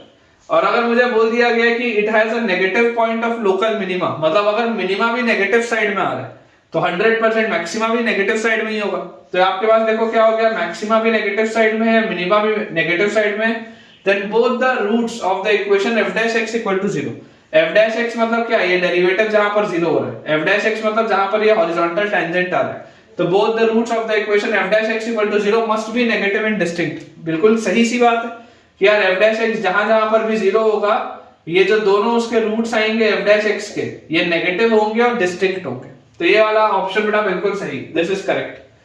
फिर लिखा है if fx1 into fx2 is less than 0 for x1 less than x2 then the equation fx equal to 0 has at least one real root in x1 से x2। यार ये तो इंटरमीडिएट वैल्यू थ्योरम का बेटा स्टेटमेंट लिखा हुआ है, intermediate value theorem यही तो हमने पढ़ा था क्वाड्रेटिक में कि if fx1 into fx2 is less than 0, मान लीजिए बेटा आपके पास ये एक क्यूबिक है, ठीक है, ये आपके पास मान लेते हैं बेटा एक क्यूबिक दिया हुआ है, ये आपके पास है x1, ये आपके पास दिया हुआ है x2, और आपको क्लियरली दिख रहा है कि फंक्शन की वैल्यू x1 पे पॉजिटिव है, फंक्शन की वैल्यू x2 पे नेगेटिव है, तो दोनों का जो प्रोडक्ट आएगा वो 100% नेगेटिव होगा, इधर पॉजिटिव इधर नेगेटिव है तो दोनों का प्रोडक्ट 100% नेगेटिव होगा। तो if fx1 into fx2 is less than 0, अगर दोनों का प्रोडक्ट नेगेटिव है for x1 less than x2, जिसमें कि x1 जो होगा वो x2 से छोटा हो, then the equation fx equal to 0 has at least one real root in x1 से x2। बिल्कुल सही बात है बेटा, कम से कम एक रूट तो इसका होगा ही होगा, यही तो होता है इंटरमीडिएट वैल्यू थ्योरम की। अगर आपकी पहले वैल्यू पॉजिटिव थी, बाद में अगर बेटा आपको वैल्यू नेगेटिव मिल रही है, या पहले नेगेटिव थी और बाद में पॉजिटिव मिल रही है, इसका मतलब 100% कहीं ना कहीं बीच में 0 हुआ होगा, क्योंकि फंक्शन आपका कंटिन्यूअस है, डिफरेंशिएबल है, स्मूथ है, तो ये वाला भी बेटा ऑप्शन बिल्कुल सही है, इंटरमीडिएट वैल्यू थ्योरम का सिंपल सा स्टेटमेंट लिखा है। उसके बाद हमें बोला जा रहा है कि fx possess exactly one point of inflection, ये बात तो बिल्कुल सही है, एक क्यूबिक का तो बेटा एक ही होता है point of inflection. Point of inflection का मतलब बहुत सिंपल सा है कि वो पॉइंट जहां पर कर्व अपनी कॉन्केविटी बदलता है। तो आप बेटा कोई भी ग्राफ देख लीजिए, जैसे यहां पर देख लीजिए, इसके पहले तक कॉन्केव डाउन है, इसके बाद कॉन्केव अप है, इसके पहले तक कॉन्केव डाउन है, उसके बाद कॉन्केव अप है। यहां पर देख लो, कहीं यहां पर ऐसा कोई पॉइंट होगा जहां पर उसके पहले तक कॉन्केव डाउन है, उसके बाद कॉन्केव अप है। बहुत ऑब्वियस सी बात है। तो fx possess exactly one point of inflection, ये बात भी बिल्कुल सही है। ठीक है, पॉइंट ऑफ इन्फ्लेक्शन का बेटा स्टेटमेंट क्लियर रखिए। पॉइंट ऑफ इन्फ्लेक्शन मतलब एक ऐसा पॉइंट जहां पर कर्व की कॉन्केविटी बदलती है, सिंपल सी बात। ठीक है, तो बेटा ये अपना इसका आंसर आ जाएगा। इसका correct answer is B, C and D. अच्छा क्वेश्चन है बेटा ये भी। अगला बच्चों अपने पास देखिए, इसमें सवाल लिखा है if the curve y is equal to x raised to the power 4 by 4 minus 3x square by 2 plus px minus 3 has three distinct tangents, has three distinct tangents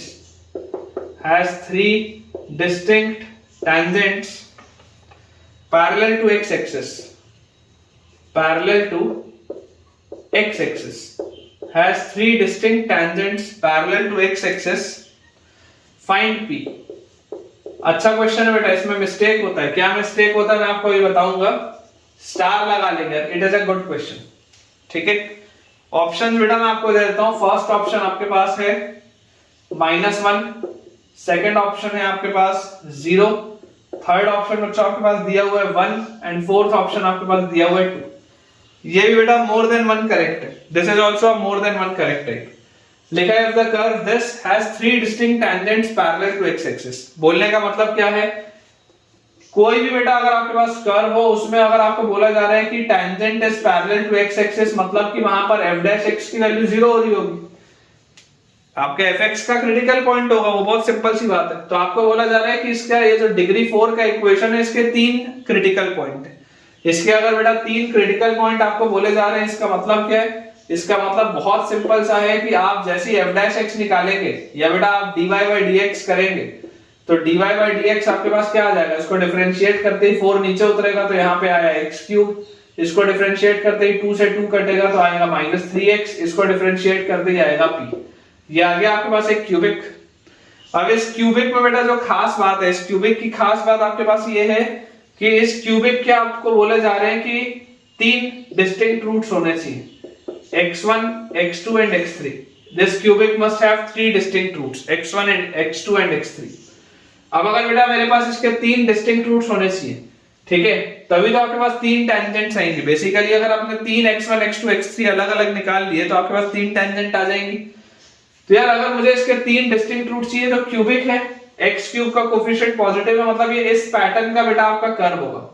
curve आपका कुछ इस पैटर्न का होगा। और 3 डिस्टिंक्ट रूट्स अगर cubic में है तो बेटा देखो कंडीशन क्या होती है। अगर किसी को ना भी पता हो तो आप इसमें ऐसा सोच के देखिए, ये आपने जो बेटा कर्व बनाया है dy by dx, ठीक है, आप मान लो इसको कोई आप एक फंक्शन मान लो, लेट अस से this is a function gx, ठीक है, ये मान लेते हैं ये कोई gx फंक्शन है। ये gx फंक्शन ये क्यूबिक है, ये y था, ये y तो fx आप मानेंगे, ठीक है ना, ये y था, ये fx का फंक्शन है। आप कोई नया फंक्शन मान लीजिए gx जो कि इसका डेरिवेटिव था। अब बेटा अगर ये gx आपको क्यूबिक मिल रहा है, x क्यूब आपको कोफिशिएंट पॉजिटिव मिल रहा है, मतलब नीचे से इस तरीके से आपका ग्राफ चालू होगा। और मुझे ये भी पता है कि मुझे 3 अलग-अलग रूट चाहिए, मुझे इसके 3 अलग-अलग रूट चाहिए। तो कंडीशन क्या होगी? कंडीशन बहुत सिंपल सी है कि जो gx का क्रिटिकल पॉइंट होगा, जो बेटा gx का क्रिटिकल पॉइंट होगा, उसमें अगर एक जगह वैल्यू पॉजिटिव है तो दूसरी जगह वैल्यू नेगेटिव होनी चाहिए। बहुत सिंपल सी बात है कि आप सबसे पहले g डैश x देख लीजिए कि g डैश x क्या है। तो g डैश x आपके पास आ जाएगा 3x स्क्वायर माइनस 3, मतलब यहां से आपके पास अगर आप इसको 0 करते हैं तो आपके पास x की वैल्यू आ जाएगी 1 और -1, ठीक है। अगर आपके पास वैल्यू आ जाएगी 1 और -1 तो ये आ गया -1 का पॉइंट, ये आ गया 1 का पॉइंट। अब आपको इसमें बस ये बेटा बोला जा रहा है कि यार इनके इन क्रिटिकल पॉइंट्स पे, gx के इन क्रिटिकल पॉइंट्स पे ये जो आपका कर्व होना चाहिए, ये वाला सवाल देखो यहीं तक था, ये सवाल यहीं तक था। जैसे मैंने डिफरेंशिएट करके बोल दिया x1, x2, x3 इसके 3 डिस्टिंक्ट रूट होने चाहिए। अब ये सिंपल सवाल हो गया। अब इसका फिलहाल पिछले वाले से एज सच कोई लेना देना नहीं है, अपन सिर्फ अब इसको सॉल्व कर रहे हैं कि इसके 3 डिस्टिंक्ट रूट कब होंगे। तो 3 डिस्टिंक्ट रूट के लिए मैं बोल रहा हूं कि अगर ये gx वाले क्यूबिक का कर्व होता तो इसका डेरिवेटिव क्या होता है? इसका डेरिवेटिव ये होता, मतलब इसके क्रिटिकल पॉइंट -1 और 1 पे आते। तो अगर आपको 3 अलग-अलग रूट चाहिए, हर क्यूबिक का एक रूट तो होता ही है, क्योंकि एक बार तो वो एक्स एक्सिस को काटेगा ही काटेगा, एक रूट होता ही है। लेकिन अगर आपको 3 रूट चाहिए और रियल चाहिए, तो इसका मतलब ये होता है कि ये जो इसका मैक्सिमा और मिनिमा के जो क्रिटिकल पॉइंट्स आ रहे हैं, उन क्रिटिकल पॉइंट्स पे बेटा फंक्शन की वैल्यू पॉजिटिव और नेगेटिव होनी चाहिए। अगर एक पे पॉजिटिव है तो दूसरे पे नेगेटिव होनी चाहिए, ये इसका मतलब है। तो क्लियरली बेटा यहां से मैं आपको बोल सकता हूं कि g of -1 into g of 1 must be negative. Function की वैल्यू -1 पर जो भी होगी और फंक्शन की वैल्यू 1 पर जो भी होगी, उनका प्रोडक्ट नेगेटिव होना चाहिए।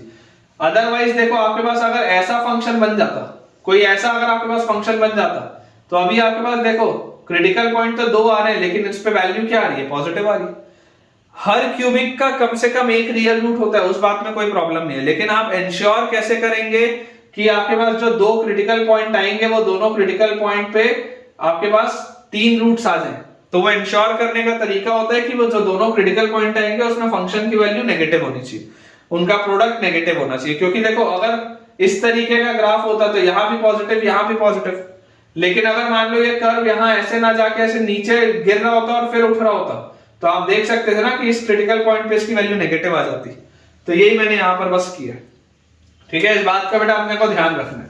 अब अगर आपको ये वाली चीज समझ में आती है, तो यहां से देखो g ऑफ -1 मतलब कितना आ जाएगा? ये gx फंक्शन है, -1 रखोगे तो -1 का क्यूब इज -1 और 3 -1 इज 2, तो this is p + 2 multiplied by g of 1 रखेंगे तो 1 - 3 -2, तो p - 2, this is less than 0। तो यार यहां से अगर आप बेटा नंबर लाइन बनाएंगे, this is -2, this is +2, this is positive, negative, positive, तो p बिलोंग्स टू अपने पास आ जाएगा -2 से 2। p की अपने पास बच्चों वैल्यू आ जाएगी फ्रॉम -2 से लेकर 2 तक। ठीक है, p बिलोंग्स टू -2 से 2 अपने पास आ गया। अब 99% बच्चे, यार मैं बोलूंगा 99.9% बच्चे और उतने ही टीचर्स भी ये आंसर दे जाते हैं। और अगर वो ये आंसर देंगे तो वो इसका आंसर बोल देंगे ए, बी और सी, और मैं बोलता हूं गलत है।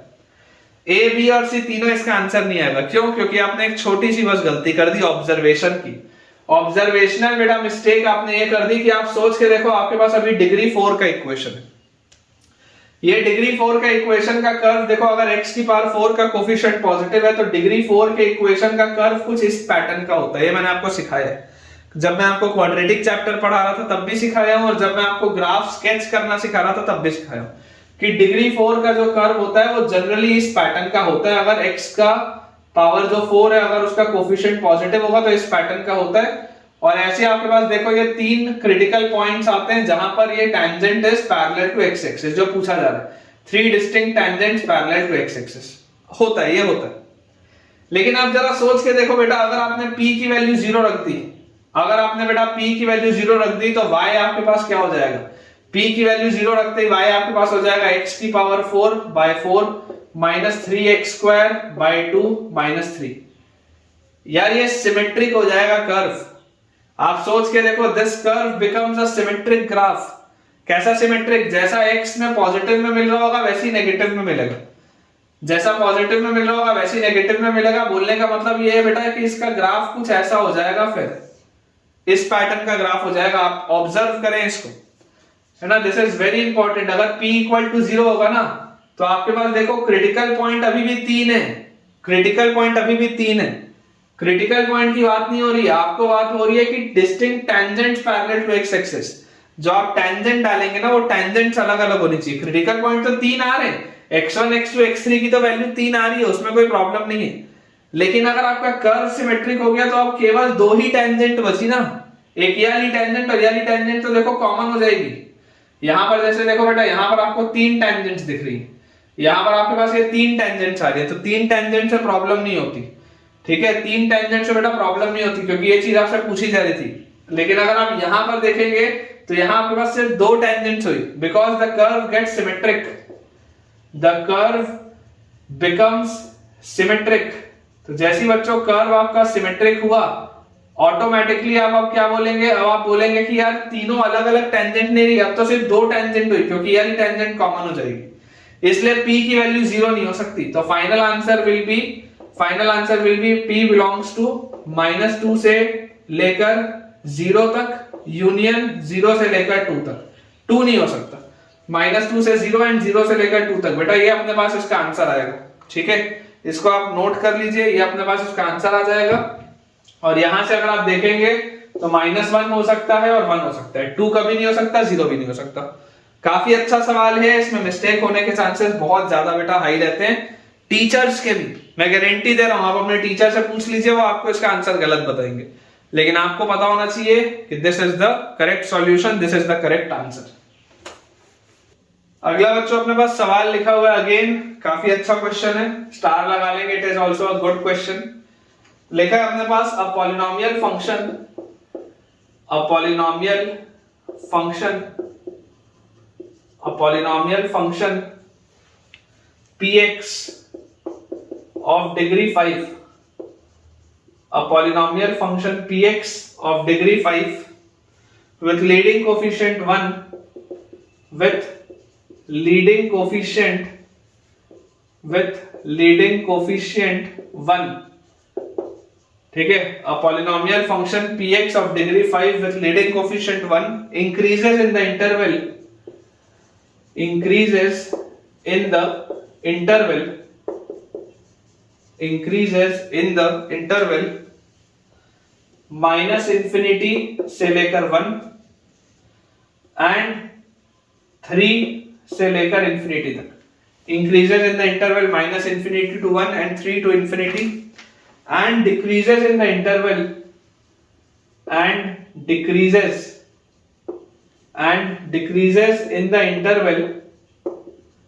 in the interval 1 से लेकर 3 तक, ठीक है। given that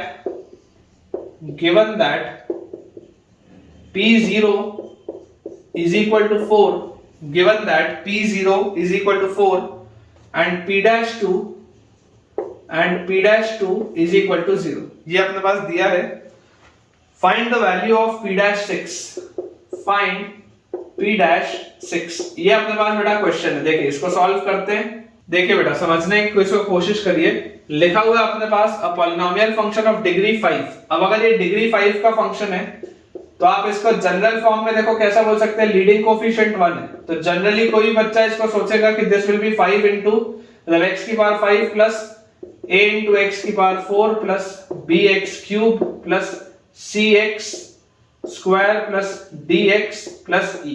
कोई भी एक नॉर्मल बच्चा उसको ऐसे ही सोचेगा कि यही होगा अपने पास पॉलिनोमियल ऑफ डिग्री 5।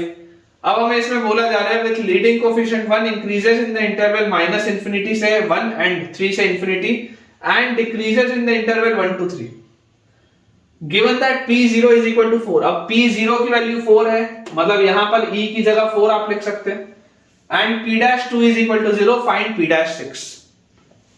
बच्चों आप समझने की देखिए कोशिश करिए कि आप जैसे ही इसको डिफरेंशिएट करेंगे तो p'(x) आपके पास क्या आएगा, p'(x) विल बी 5x की power 4 plus 4ax cube plus 3bx square plus 2cx plus d, यही अपने पास आएगा p'(x)। और अगर बेटा ये मेरे पास p'(x) आ रहा है तो क्या मैं इसका ऐसा बोल सकता हूं क्या 5 into x minus x1 into x minus x2 into x minus x3 into x minus x4। सोच के देखो आपके पास बच्चों ये क्या लिखा हुआ है, एक डिग्री 4 का इक्वेशन लिखा ना, तो डिग्री 4 के इक्वेशन के कायदे से 4 रूट्स होते हैं, मैंने इन 4 रूट्स के हिसाब से इसको सेट कर दिया। अब मुझे इसमें एक चीज और बोल दी जाती है कि यार यहां पर मुझे देखो बोला जा रहा है कि दिस, अगर मान लीजिए आपके पास ये p'(x) होता, अगर इसके ऐसे बेटा मैं 4 रूट्स लिखता 1 2 3 4 x1 x2 x3 x4, तो आप बेटा इसके क्रिटिकल पॉइंट्स के लिए क्या बोलते हैं, आप इसको x1 बोलते हैं, इसको ऐसे x2 बोलते हैं, इसको आप ऐसे x3 बोलते हैं, इसको आप ऐसे x4 बोलते हैं। आपको इसमें देखो क्या बोला जा रहा है, आपको बच्चों इसमें बोला जा रहा है कि ये इंक्रीज होता है माइनस इंफिनिटी से 1 और 3 से इंफिनिटी में। तो आप फिलहाल इसको ऐसे ना लिख के, फिलहाल आप बेटा इसको ऐसे ना लिख के आप इसको ऐसे सोचो कि ये आपके पास एक क्रिटिकल पॉइंट आ गया माइनस इंफिनिटी से लेकर 1 तक का, एक आपके पास आ गया 3 तक का। बोला जा रहा है माइनस इंफिनिटी से 1 तक ये इंक्रीज हो रहा है और उसके बाद 3 से इंफिनिटी में भी ये इंक्रीज हो रहा है और डिक्रीज होता है 1 से 3 में। 1 से 3 तक बेटा ये फंक्शन आपका डिक्रीज होता है, ये मेरे पास बोला जा रहा है। कायदे से क्रिटिकल पॉइंट्स थे क्या, क्रिटिकल पॉइंट्स थे x1 x2 x3 x4। अगर ये डिग्री 4 का इक्वेशन था तो क्रिटिकल पॉइंट ये आने चाहिए थे x1 x2 x3 x4। लेकिन मेरे पास क्रिटिकल पॉइंट कितने आ रहे हैं? सिर्फ 2। ऐसा कैसे हो सकता है? सिर्फ 2 क्रिटिकल पॉइंट आ रहे हैं, ये कैसे हो सकता है? आगे लिखा हुआ है फिर given that P0 equal to 4, जिसको मैंने यूज कर लिया, and P'2 is equal to 2। ये इंपॉर्टेंट है यार, P'2 की वैल्यू 2 हो रही है, P'2 की वैल्यू मतलब बेटा 0 हो रही है P'2 की वैल्यू। तो यार यहां पर देखो, अगर कोई फंक्शन बेटा वैल्यू आपके पास यहां पर मान लो 2 है, तो P'2 की वैल्यू अगर 0 हो रही है मतलब 2 इसमें एक क्रिटिकल पॉइंट और होगा। यहां पर देखो आपको क्रिटिकल पॉइंट दिख रहा है x1, x2, x3 और x4। आप बोल सकते हो कि इनमें कोई एक क्रिटिकल पॉइंट 1 होगा तभी आपने 1 चेक किया, कोई इनमें एक क्रिटिकल पॉइंट 3 होगा तभी आपने 3 चेक किया, और आपको ये भी तो दिख रहा है कि P' की वैल्यू 2 पर 0 है। तो अगर इसकी बेटा वैल्यू 2 पर 0 है मतलब इनमें से कोई एक 2 भी होगा। और 2 कहां पर है? 2 इसके बीच में ना, देखो 2 इसके बीच में, मतलब इसका ग्राफ पता है कैसे होगा? आप बेटा समझने की कोशिश करें। ये जैसे डिग्री 5 का कर्व है, डिग्री 5 का बेटा अगर ये कर्व है तो ये बात तो समझ में आती है कि अगर लीडिंग कोएफिशिएंट पॉजिटिव है तो ये नीचे से चालू होगा, नीचे से चालू होकर ऐसे ये इंक्रीज कर रहा है, इंक्रीज करने के बाद बेटा ये डिक्रीज करना चालू होगा यहां से, और डिक्रीज जब करेगा तो यहां पर ऐसे कोई पॉइंट ऑफ इन्फ्लेक्शन आएगा इसके पास। ये जब डिक्रीज करेगा तो यहां पर कहीं पर आपके पास पॉइंट ऑफ इन्फ्लेक्शन आएगा जहां पर कर्व अपनी कॉन्केविटी बदलेगा। डिक्रीज अभी भी कर रहा है, देख लो ये कंटिन्यूअसली आपका डिक्रीज करता जा रहा है। कहां तक डिक्रीज कर रहा है? 3 तक। ये 1 तक आपका इंक्रीज किया, ये बेटा 3 तक डिक्रीज कर रहा है, और डिक्रीज करने के बाद ये दोबारा इंक्रीज कर रहा है।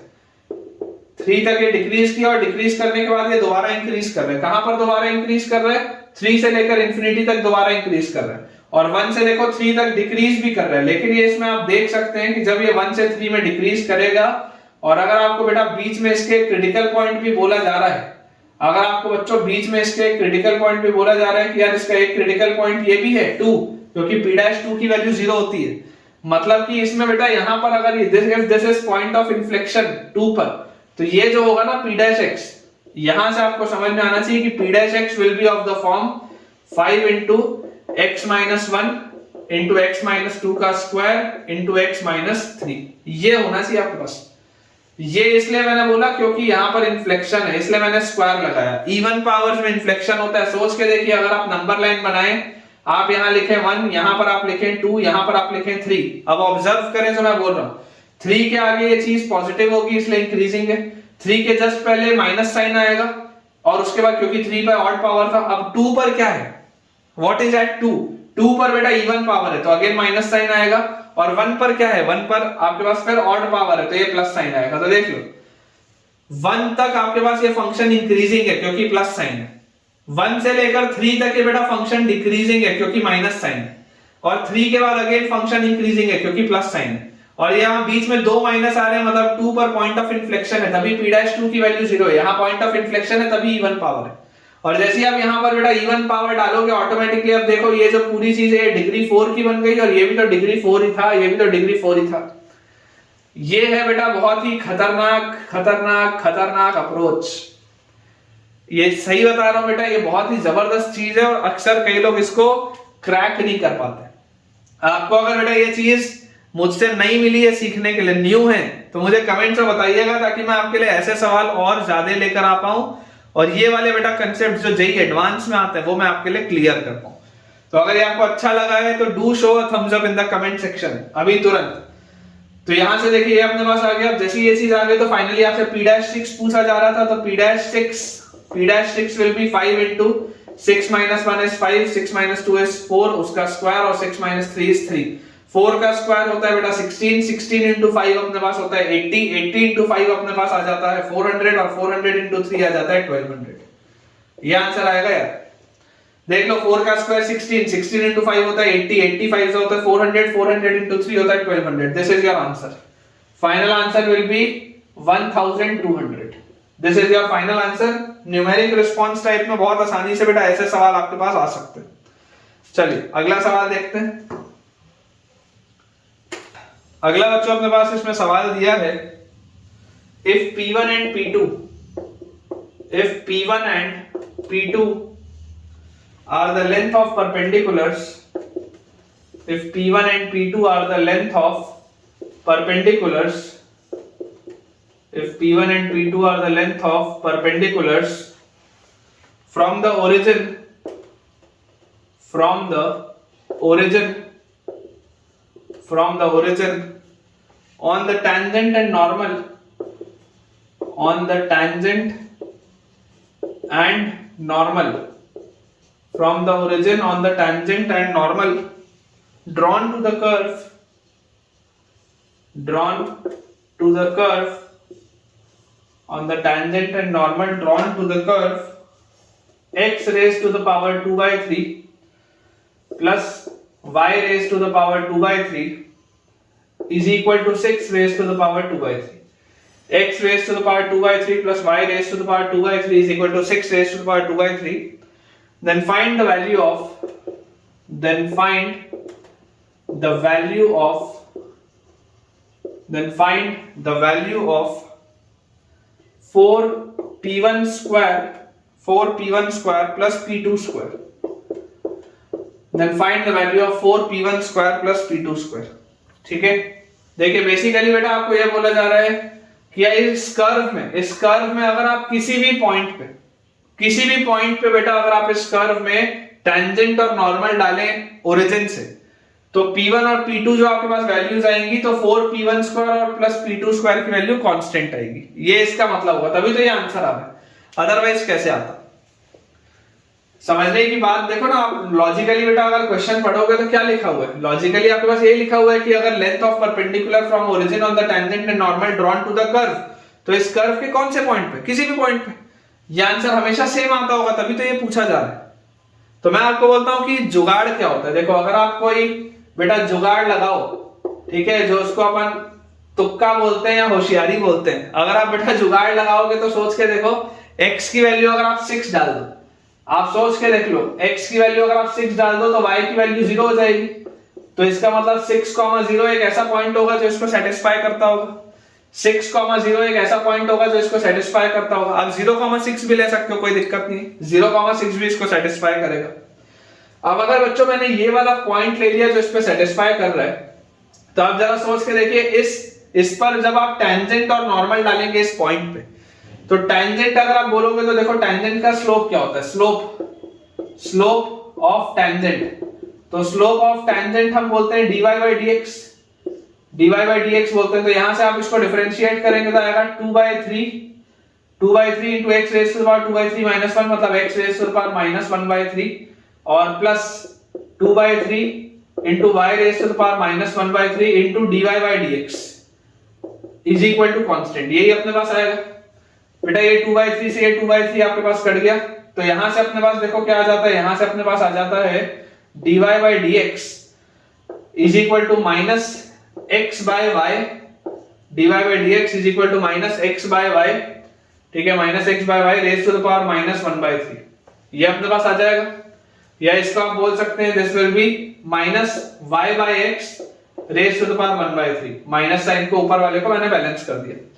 और y by x क्या होता है बेटा, y by x तो 0 by 6 आ जाएगा। जैसे आप यहाँ पर पॉइंट रखोगे 6,0, तो y की जगह 0 रखोगे, x की जगह 6 रखोगे, खत्म हो जाएगा ये तो यार स्लोप क्या आ गया टेंजेंट का तो स्लोप आ गया 0। टेंजेंट का स्लोप 0 आ रहा है, मतलब टेंजेंट जो लाइन होगी वो x एक्सिस के पैरेलल होगी। इसका मतलब नॉर्मल का स्लोप क्या आ जाएगा, नॉर्मल का स्लोप आपके पास आ जाएगा इनफाइनाइट, नॉर्मल का स्लोप इनफाइनाइट आ जाएगा, मतलब that will be parallel to y axis. तो इक्वेशन ऑफ टेंजेंट हमारे पास क्या होगा, देखो इक्वेशन ऑफ टेंजेंट बच्चों अगर आप देखेंगे तो equation of tangent will be y minus y1 is equal to slope which is 0 into x minus x1। तो x minus x1 मतलब कितना हो जाएगा, x minus 6। तो यहां से देखो y equal to 0 आ गई लाइन। सिमिलरली अगर आप इक्वेशन ऑफ नॉर्मल बोलोगे तो इक्वेशन ऑफ नॉर्मल मुझे दिख रहा है x equal to 6 आना चाहिए, देख लो y minus y1 is 0 is equal to slope, उसका स्लोप क्या होगा, उसका स्लोप इनफाइनाइट होगा। इनफाइनाइट को मैंने आपको बेटा क्लास 11th में, अगर किसी को ना आता हो तो आप देख लीजिएगा, मैंने स्ट्रेट लाइन में बेटा मैंने आपको सिखाया है कि कभी भी अगर आपको इनफाइनाइट वाले स्लोप को लिखना हो तो 1/0 लिख के आप कर सकते हैं। टेक्निकली ये गलत है लेकिन सॉल्व करने के लिए आप कर सकते हो। तो y minus y1 is equal to slope into x minus x1, x1 की जगह आ जाएगा 6, ये 0 को आप उधर ले जाओगे तो ये खत्म, तो यहां से x की वैल्यू आ जाएगी 6, मतलब कि ये इक्वेशन ऑफ ये टेंजेंट हो गया, ये इक्वेशन ऑफ नॉर्मल हो गया। अब आपको बोला जा रहा है कि यार टेंजेंट और नॉर्मल से क्या बोला जा रहा है, P1 and P2 are the length of perpendicular from the origin on the tangent and normal to the curve this. तो यार जब आप ओरिजिन से बेटा टेंजेंट डालेंगे, ओरिजिन से आप इसका डिस्टेंस निकालेंगे, तो यार ये y इक्वल टू 0 है, y इक्वल टू 0 मतलब x एक्सिस, x एक्सिस का ओरिजिन से दूरी क्या होता है, ये अगर ओरिजिन है तो यार x एक्सिस की ओरिजिन से दूरी तो कुछ नहीं होती, 0 ही होती, तो यार ये तो आपके पास 0 आ जाएगा, ठीक है ना। तो ये जो P1 है, P1 is the length of perpendicular from the origin on the tangent, तो P1 तो आ गया 0 क्योंकि x एक्सिस ही है। और उसके बाद P2 आपके पास कितना आएगा, normal drawn to the curve. तो अगर आपने मान लीजिए परपेंडिकुलर ड्रॉ किया नॉर्मल पे, this comes out to be x equal to 6, x equal to 6 मतलब ऐसी line, this line is x equal to 6। तो यार इसकी यहां से दूरी कितनी है, 6 आ रही है, तो अगर इसकी बच्चों दूरी आपके पास 6 आ रही है मतलब P2 की वैल्यू 6 है। तो यार इसका आंसर तो अपने को 36 आता हुआ दिख रहा है। एक बार सबसे पहले अपन अपना आंसर चेक कर लेते हैं कि आंसर इसका क्या दिया है। तो आंसर बेटा इसका बिल्कुल सही है, 36 ही अपने पास आंसर आएगा। तो ये तो हो गया जुगाड़, ठीक है ना, ये हो गया बेटा जुगाड़ कि अगर आपको जुगाड़ से जाना तो आप कोई भी एक पॉइंट अज्यूम करो और उस पॉइंट को अज्यूम करने के बाद आप उसको सॉल्व कर लो।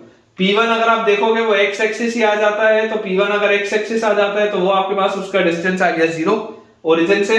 और P2 अगर आप देखोगे तो वो x इक्वल टू 6 आता है, x इक्वल टू 6 मतलब ये लाइन की डिस्टेंस जो ओरिजिन से आ रही है वो 6 है, तो 36 आ जाएगा। तो 4P1 square plus P2 square will be 36। ये हमने बेटा जुगाड़ से किया कि हमने कोऑर्डिनेट ले लिया, क्योंकि हमको सवाल की फ्रेमिंग से ये बात पता चल रही है कि आप चाहे किसी भी पॉइंट के लिए लें, उस पॉइंट के लिए हमेशा आपके पास जो आएगा आंसर सेम आएगा। अब मैं आपको इसका ओरिजिनल स्टैंडर्ड मेथड बताता हूं कि ओरिजिनल मेथड इसका है क्या और अपने को इसको किस तरीके से सॉल्व करना है। देखिए बच्चों, अगर आप इसका प्रॉपर मेथड समझना चाहें तो प्रॉपर मेथड होता है पैरामीट्रिक में, है ना। पैरामेट्रिकली अगर बेटा मैं आपको सोच के बताऊं तो पैरामेट्रिकली मैं आपको बोलूंगा कि x को आप रख लो 6 raise to the power 6 into cos cube theta, x को आप रख लो 6 into cos क्यूब थीटा, तो 6 की पावर 2/3 आ जाएगा और cos क्यूब का ये 3 से कटेगा तो cos स्क्वायर बचेगा। और y को आप रख लो 6 into sin क्यूब थीटा। जैसे ही आप ये रखोगे इक्वेशन सेटिस्फाई हो जाएगा, आप रख के देख लो। तो यार dy by dx क्या होता है, what is dy by dx? तो dy by dx will be dy by d theta upon dx by d theta. ये ओरिजिनल मेथड थोड़ा लेंदी है, ठीक है ना। जुगाड़ से तो बहुत जल्दी आंसर आ गया, ओरिजिनल मेथड में थोड़ी मेहनत लगेगी। तो dy by d थीटा अगर आप करेंगे तो 6 into sin क्यूब थीटा का 3 into sin स्क्वायर थीटा और sin थीटा का cos theta upon dx by d theta करेंगे तो 6 into 3 cos स्क्वायर थीटा और cos थीटा का माइनस sin थीटा, तो माइनस बाहर आ गया और यहां आ गया sin थीटा। अब मुझे यहां से दिख रहा है 6 3 cos से cos sin से एक sin कट गया, तो यार इसका स्लोप अपने पास आ जाता है minus tan theta. dy by dx का बच्चों अपने पास स्लोप आ जाता है माइनस tan थीटा। तो यार स्लोप ऑफ नॉर्मल क्या होगा, स्लोप ऑफ नॉर्मल अगर टेंजेंट का ये स्लोप है तो slope of normal will be cot theta. -1/tan theta करोगे तो slope of normal will be cot theta. तो इक्वेशन ऑफ टेंजेंट क्या होगा, what will be the equation of tangent? तो इक्वेशन ऑफ टेंजेंट अपने पास आ जाएगा y is equal to slope, slope मतलब माइनस tan थीटा, तो minus sin theta by cos theta into x minus x1, तो x minus 6 cos cube theta. ये अपने पास आता है इक्वेशन ऑफ टेंजेंट। अब बेसिकली इक्वेशन ऑफ नॉर्मल भी निकालेंगे, लेकिन इक्वेशन ऑफ टेंजेंट में आपको बोला जा रहा है P1 and P2 are the length of perpendicular drawn from the origin. अब बच्चों अगर आप इसमें ओरिजिन से परपेंडिकुलर डालेंगे तो इसको थोड़ा सा अपन अगर रीअरेंज करके लिखें, अच्छे से अगर अपन इसको लिखें तो अपन इसको कैसे लिख सकते हैं, देखो ये आपके पास आ जाएगा minus sin theta by cos theta into x, उधर आएगा तो आपके पास आ जाएगा sin theta by cos theta into x, और उसके बाद अपने पास आ जाएगा प्लस y, और उसके बाद अपने पास यहां पर आ जाएगा माइनस 6 sin क्यूब थीटा, और ये माइनस माइनस प्लस हो जाएगा तो फिर उधर जाएगा तो माइनस अपने पास आएगा एक cos से एक cos कटेगा, तो 6 into sin theta into cos square theta. ये अपने पास आएगा बेटा इक्वेशन ऑफ टेंजेंट, ठीक है। माइनस माइनस प्लस हो जाएगा, उधर आएगा तो माइनस, cos से cos कटेगा, cos स्क्वायर आएगा, sin इधर आ जाएगा 6 के साथ, ठीक है। तो अगर बेटा ये अपने पास चीज आ रही है तो P1 जो आएगा, P1 is the length of perpendicular from origin to the tangent. तो यार अगर मुझे P1 निकालना है तो यहां पर 0 रखूंगा तो आपके पास आएगा mod of minus 6 sin cube theta minus 6 sin theta into cos square theta divided by under root of sine square theta by cos square theta, sine square theta by cos square theta plus 1। ये अपने पास आएगी पूरी चीज mod close. तो अपने पास यहां से देखो क्या आ गया, यहां से अपने पास आ गया sine square plus cos square 1 और बाय कॉस स्क्वायर आएगा, निकलेगा बाहर तो 1 बाय कॉस, कॉस ऊपर जाएगा तो P1 की वैल्यू बेटा अपने पास आ जाएगी, जैसे कॉस ऊपर जाएगा तो ये आ जाएगा बच्चों मॉड के अंदर -6 और sine cube theta into cos theta और -6 into sine theta into cos cube theta. ये अपने पास आएगा P1। सिमिलरली अगर बच्चों मुझे P2 निकालना हो तो इसका स्लोप मेरे पास आ रहा है cot theta, cot theta is cos by sin। तो यहां से देखो अपने पास क्या आ जाएगा y minus y1, y1 is 6 sin cube theta, y minus y1, ठीक है, इज इक्वल टू स्लोप, तो स्लोप आ जाएगा cos by sin into x minus x1, तो x1 अपने पास आ जाएगा 6 cos क्यूब थीटा। और जैसी बच्चों ये चीज अपने पास आ जाती है तो यहां से आप इसको अगर आप देखो एक साइड में बेटा लेके जाके लिखोगे तो आपके पास आएगा cos theta by sin theta into x और माइनस y और प्लस 6 sin क्यूब थीटा, और ये cos theta by sin theta इससे जब मल्टीप्लाई होगा तो -6 cos की power 4 theta upon sin theta, this is equal to 0। और बच्चों अगर मुझे P2 निकालना है तो P2 will be equal to, जैसे आप इसका डिस्टेंस निकालेंगे ओरिजिन से तो 0 0, तो mod of 6 sin cube theta -6 cos की power 4 theta by sin theta upon under root of cos by sin का स्क्वायर प्लस 1, तो cos square plus sin square 1 हो जाएगा। और अपने पास ऐसे लिख लो इसको आप under root of cos square theta by sin square theta और प्लस 1। तो यहां से बच्चों आप देख सकते हैं cos square plus sin square 1 by sin square आएगा, 1 बाय sin स्क्वायर रूट के बाद 1 बाय sin, sin ऊपर चला जाएगा तो दिस विल बी 6 sin की पावर 4 थीटा -6 cos की पावर 4 थीटा का मॉड, ये अपने पास आएगा P2। तो फाइनली बच्चों आपको देखो निकालना क्या, आपको निकालना है 4P1 square plus P2 square. तो बच्चों यहां से देखिए इसको अपन थोड़ा सा क्लियर कर लेते हैं। अब जो अपने को फाइनली निकालना है, फाइनली अपने को सॉल्व क्या करना है 4P1 square plus P2 square, तो 4 into P1 square, P1 square करोगे तो इसका आपको स्क्वायर करना पड़ेगा। तो इसका अगर बच्चों मैं स्क्वायर लिखूं तो मेरे पास आ जाएगा -6 sin cube theta into cos theta -6 sin theta into cos cube theta, इसका स्क्वायर और plus P2 square, P2 square मतलब इसका स्क्वायर करेंगे, जैसे आप स्क्वायर करोगे तो मॉड हट जाएगा, तो 6 sin की पावर 4 थीटा और -6 cos की पावर 4 थीटा, इसका स्क्वायर। आप ऑलरेडी देखो देख सकते हो कितनी मेहनत वाला सवाल है ना। अगर आप जुगाड़ ना लगाओ तो बहुत इसमें मेहनत लगेगी, गलतियां होने के चांसेस बहुत ज्यादा हैं इसमें। अब जैसे इसको बेटा हम सॉल्व करेंगे तो 4 के साथ मुझे यहां से देखो निकलते हुए दिख रहा है -6, अगर मैं बाहर निकाल लूं स्क्वायर करके तो 36 बाहर निकल जाएगा। और उसके बाद यहां से अगर बेटा मैं बोलूं कि साइन और कॉस भी एक एक बाहर निकलता है, तो साइन स्क्वायर थीटा और कॉस स्क्वायर थीटा बाहर निकलेगा, तो अंदर यहां पर मेरे पास क्या बचेगा, यहां पर अंदर मेरे पास बचेगा साइन स्क्वायर थीटा, यही अंदर बचेगा इधर, बाकी तो बाहर निकल गया, एक साइन एक कॉस निकल गया। वैसे यहां पर देखो -6 निकल चुका है तो प्लस, अब एक साइन एक कॉस चला गया, 6 भी चला गया, तो कॉस स्क्वायर थीटा बचेगा और उसका स्क्वायर, तो यार ये तो 1 होता है। और वैसे यहां पर अगर आप देखोगे तो 6 का स्क्वायर 36 आप बाहर निकालोगे तो अंदर आपके पास है sin की पावर 4 माइनस cos की पावर 4 और इसका स्क्वायर। तो यार ये अपने पास देखो क्या लिखा हुआ है 36 into 4 into sine square theta cos square theta और प्लस 36 इंटू यहां से देखो a square minus b square अगर मैं लगाऊंगा तो a माइनस b मतलब sine square minus cos square into a plus b मतलब sine square plus cos square, तो वो तो हट जाएगा, तो this will B sin square minus cos square और उसका स्क्वायर लिखा हुआ है। पूरे में से बच्चों अगर हम 36 बाहर निकाल लें तो अंदर देखो लिखा है 4 sin square theta cos square theta और प्लस यहाँ पे इसको अगर आप एक्सपैंड करोगे तो sin की पावर 4 थीटा प्लस cos की पावर 4 थीटा और -2 sin square theta cos square theta. Clearly बच्चों मुझे यहाँ पर देखो दिखाई दे रहा है कि इसको जैसे आप सॉल्व करेंगे ये 4 - 2 में 2 बचेगा और ये पूरी चीज लिखी हुई है, this complete thing is sin square theta plus cos square theta का होल स्क्वायर। ठीक है, तो ये पूरा 1 हो जाएगा आपके पास और ये 36 आंसर आ जाएगा। तो आंसर तो सेम है, लेकिन आपको बेटा मैंने अभी अभी दिखाया कि अगर आप जुगाड़ से जाएं तो कितना जल्दी ये सवाल सॉल्व होता है, और अगर आप बेटा अपने नॉर्मल मेथड से जाएं तो आप देख लो कितना भारी इसमें कैलकुलेशन है। चलिए अगला देखते हैं बेटा।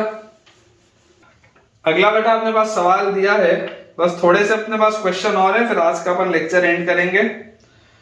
क्वेश्चन अपने पास बच्चों लिखा हुआ है, determine a differentiable function, determine a differentiable function, determine a differentiable function y equal to fx, determine a differentiable function y equal to fx which satisfies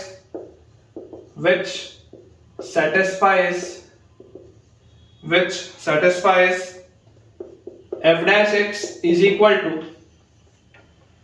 fx का square, which satisfies f dash x is equal to fx का square and f0 is equal to minus half, and f0 is equal to minus half. Find also the equation of tangent, find also the equation of tangent, find also the equation of tangent at the point, find also the equation of the tangent at the point where the curve crosses y-axis, where the curve crosses y-axis, where the curve crosses y-axis। ये अपने पास बेटा सवाल है, ठीक है। देखिए ध्यान से, लिखा हुआ है determine a differentiable function y equal to fx which satisfies this relation. तो सबसे पहले तो आप अपने बेटा इक्वेशन को देखो, इक्वेशन आएगा क्या। ये लिखा हुआ है f dash x is equal to fx का स्क्वायर, ये लिखा हुआ है f dash x is equal to fx का स्क्वायर। अगर आप ध्यान से सोचेंगे तो बच्चों ये लिखा हुआ है basically f dash x is dy by dx, f dash x is dy by dx, this is equal to fx मतलब y, तो y का स्क्वायर ये लिखा है। तो यार यहां से मैं क्या बोल सकता हूं, dy by y square is equal to dx, और इंटीग्रेट कर दूं अगर मैं दोनों साइड, तो यार यहां से मेरे पास 1 by y स्क्वायर है, y की पावर -2, y की पावर -2 बता y की पावर -1 by -1, तो this will be -1 by y is equal to x plus some constant of integration c। Simple सा इंटीग्रेशन है। फंक्शन की वैल्यू 0 पर, फंक्शन की वैल्यू 0 पर -1/2 है, मतलब y की वैल्यू -1/2 आएगी जब मैं x की वैल्यू 0 रखूंगा, तो -1/2 अगर आएगी तो माइनस से माइनस, तो दिस विल बी 2, x को 0 रखूंगा तो यहां से बेटा c की वैल्यू आ जाती है 2। इसका मतलब c की वैल्यू 2 आते ही मेरे पास इक्वेशन हो गया -1 by y is equal to x plus 2, या हम y को बोल सकते हैं -1 by x plus 2। ये अपने पास आ जाता है बेटा function, this is basically your fx। अब बोला जा रहा है also find the equation of tangent at the point where the curve crosses y axis. ये वाला बेटा जो कर्व है, ये fx का जो कर्व है, ये y एक्सिस को क्रॉस करेगा, y एक्सिस को जब क्रॉस करेगा तो x इक्वल टू आएगा 0, तो x इक्वल टू 0 आएगा तो y की वैल्यू आएगी -1/2, जो दिया भी था x की वैल्यू 0 पर y की वैल्यू -1/2। इस पॉइंट पर आपको इक्वेशन ऑफ टैंजेंट बताना है, इस पॉइंट पे हमको इक्वेशन ऑफ टैंजेंट बताना है। तो यार देखो dy by dx कितना आएगा, dy by dx, तो dy by dx अपने पास आएगा बेटा, ये लिखा हुआ है this is basically minus times of x plus 2 की पावर -1, ये लिखा है ना, x plus 2 की पावर -1। डिफरेंशिएट अगर करूंगा माइनस नीचे उतरेगा, तो माइनस नीचे उतरेगा तो this will be x plus 2 की पावर -2, तो 1 by x plus 2 का square at point 0, -1/2, at point 0, -1/2 इस पॉइंट पे। तो जैसे ही बच्चा आप यहां पर 0 रखोगे तो आपके पास स्लोप कितना आता है, 1/4 आता है स्लोप। तो इक्वेशन ऑफ टैंजेंट कितना आएगा, equation of tangent will be y minus y1 मतलब y plus half इज इक्वल टू स्लोप मतलब 1/4 into x minus x1, x1 मतलब 0। तो आपके पास बेटा इक्वेशन आ गया y is equal to 1/4x minus half, y is equal to 1/4x minus half, ये अपना आंसर आएगा यार, चेक कर लो, y is equal to 1/4x minus half, बिल्कुल सही, ठीक है।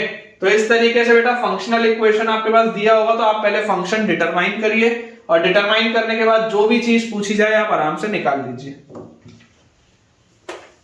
नेक्स्ट बेटा अपने पास इसमें क्वेश्चन लिखा है, let f from 0 closed to infinity, let f from zero close to infinity to all real numbers, codomain range अपने पास दिया हुआ है, be a continuous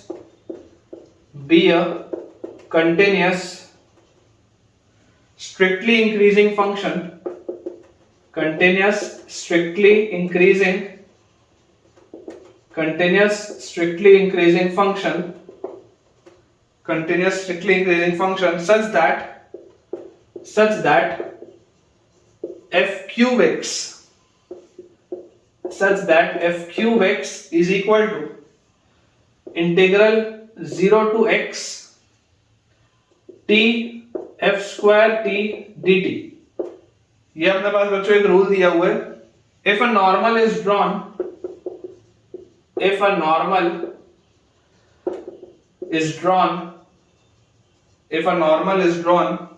to the curve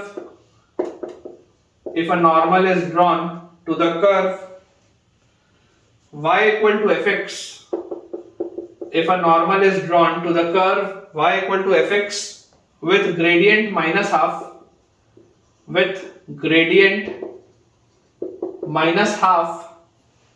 then find the intercept made by it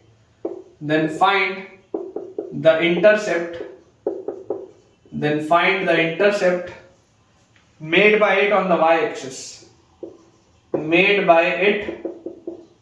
the y-axis, ये अपने पास बच्चों देखो सवाल लिखा है, मैं आपके लिए क्वेश्चन एक बार दोबारा रीड कर देता हूं कि आपके पास एक फंक्शन है which is defined, जिसका कोडोमेन 0 से इंफिनिटी है, रेंज ऑल रियल नंबर्स है, be a continuous strictly increasing function, continuous है और स्ट्रिक्टली इंक्रीजिंग है, और f क्यूब x आपके पास दिया हुआ है। तो सबसे पहले तो देखिए इक्वेशन क्या लिखा है, इक्वेशन लिखा है f cube x is equal to integral 0 to x t into f square t dt, ये लिखा है। If a normal is drawn to the curve y equal to fx with gradient minus half, normal का slope minus half है, तो intercept made by it on the y axis, ये question.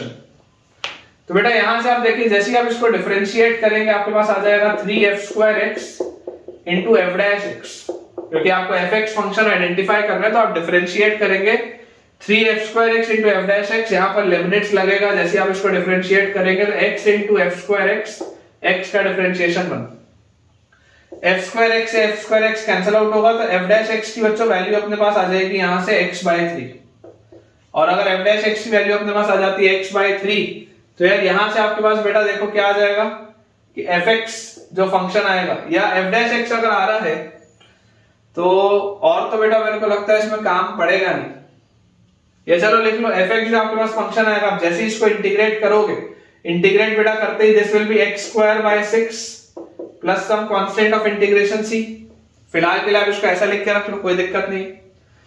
अब हमें देखो बेटा बोला क्या जा रहा है, हमें इसमें बोला जा रहा है कि यार यहां पर अगर मैं ध्यान से समझूं कि यहां पर बेटा देखो अगर आपको कांस्टेंट ऑफ इंटीग्रेशन c निकालना है तो आप, मैं बोलता हूं पुट x इक्वल टू 0, आप ओरिजिनल सवाल में x की वैल्यू 0 रखो तो f क्यूब 0 की वैल्यू 0 से 0 में इंटीग्रेशन करोगे तो 0 आएगा, तो f0 की वैल्यू 0 आ जाएगी, f0 की वैल्यू अगर 0 आएगी मतलब c की वैल्यू 0 आएगी, ठीक है।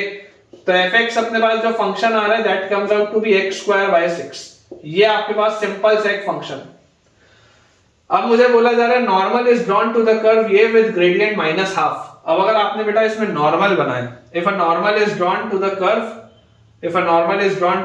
y equal to fx with gradient minus half, then find the intercept made by it on the y-axis। अब यार अगर मुझे इसमें नॉर्मल बनाना है, let us take a point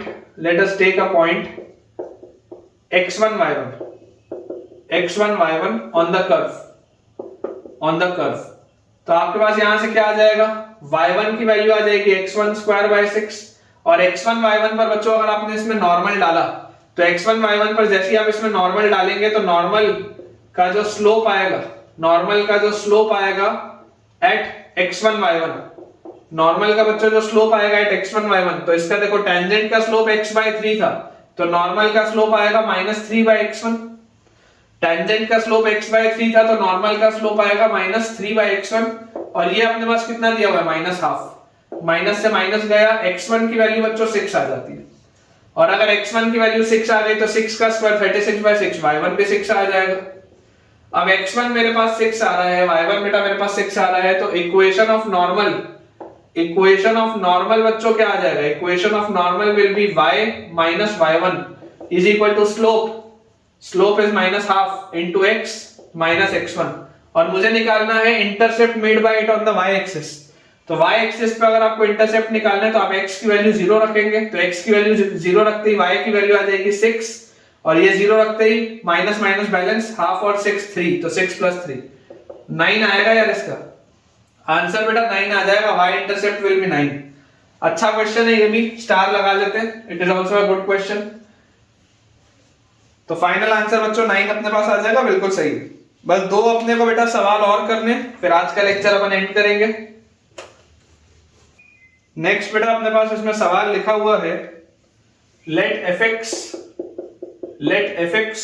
be an increasing function, let fx be an increasing function, let fx be an increasing function defined on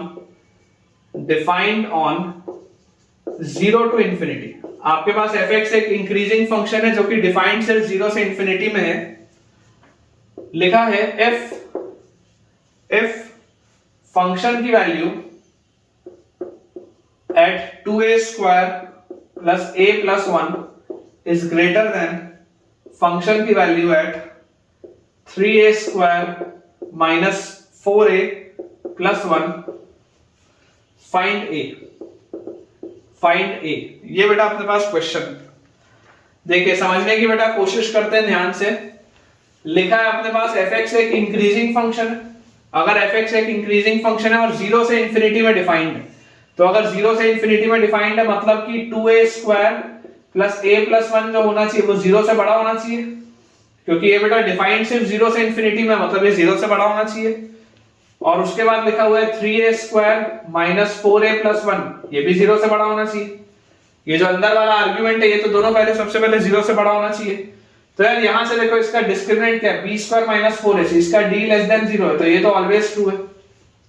यहां से अगर आप देखोगे बेटा तो इसको आपको फैक्टराइज आराम से हो रहा है, तो this will B 3a square minus 3a minus a plus 1 greater than 0, 3a बाहर a माइनस 1 और माइनस 1 बाहर a minus 1, this will be greater than 0। Number line बनाएंगे, नंबर लाइन में अपने पास आएगा 1/3, this is 1, this is positive, negative, positive। a belongs to आ जाएगा अपने पास minus infinity से 1/3 यूनियन 1 से लेकर इंफिनिटी तक, ये अपने पास आ जाएगा सबसे पहले। एक अपने पास वैल्यू सेट तो यहां से आ गए। अब बेटा क्योंकि ये एक इंक्रीजिंग फंक्शन है तो मुझे और इसमें देखो क्या चीज पता चलती है, since this is an increasing function तो अंदर वाली चीज भी बड़ी होनी चाहिए, है ना, क्योंकि हमको इंक्रीजिंग फंक्शन का एक रूल पता है कि fx1 is greater than fx2, और अगर फंक्शन इंक्रीजिंग है तो x1 is greater than x2, ये हमको पता है। इस तरीके का बेटा ये ग्राफ बना के दिखाया जाता है, ठीक है। इंक्रीजिंग फंक्शन के लिए x1 होता है, x2 होता है। तो यार यहां से मुझे देखो क्या चीज पता चलती है कि 2a square plus a plus 1 should be greater then 3a square minus 4a plus 1। सबको एक साइड ले आऊंगा तो यहां आ जाएगा a स्क्वायर फिर माइनस 5a, 1 से 1 कट जाएगा, this complete thing should be less than 0, तो a into a minus 5 should be less than 0। Number line बनाएंगे 0 5 positive negative positive, a belongs to आएगा 0 से 5, a अपने पास आ जाएगा फ्रॉम 0 to 5, यहां पर आ जाएगा माइनस इंफिनिटी से 1/3 और 1 से इंफिनिटी। बेटा नंबर लाइन अगर आप बनाओगे और सारे इसमें आप बेटा ये पॉइंट्स लिखोगे, बाउंड्री पॉइंट्स जो जो अपने पास हैं, तो बाउंड्री पॉइंट्स ये अपने पास लिखाएंगे। ये बोलता है 0 से 5 में आपको जो लेना है वो ले लो, तो ये ले लिया। ये बोलता है माइनस इंफिनिटी से 1/3 में लो और 1 से इंफिनिटी में लो, तो फाइनल आंसर क्या आएगा बेटा? फाइनल आंसर अपने पास आ जाएगा a बिलोंग्स टू 0 से 1/3 यूनियन 0 से 1/3 यूनियन 1 से 5। a belongs to final answer is 0 से 1/3 यूनियन 1 से 5। तो ये बच्चों अपना सेकंड लास्ट क्वेश्चन था।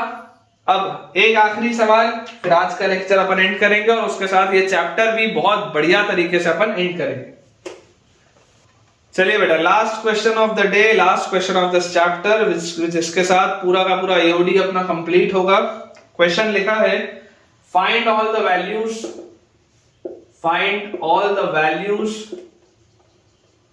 Of the parameter a, find all the values of the parameter a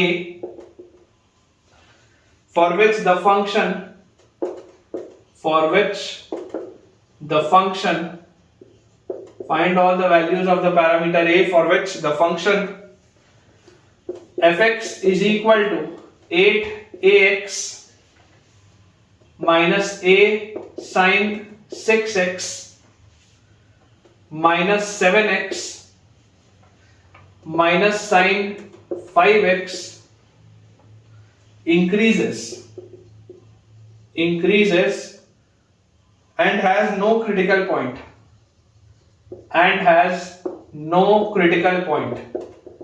increases and has no critical point for all x belonging to real number।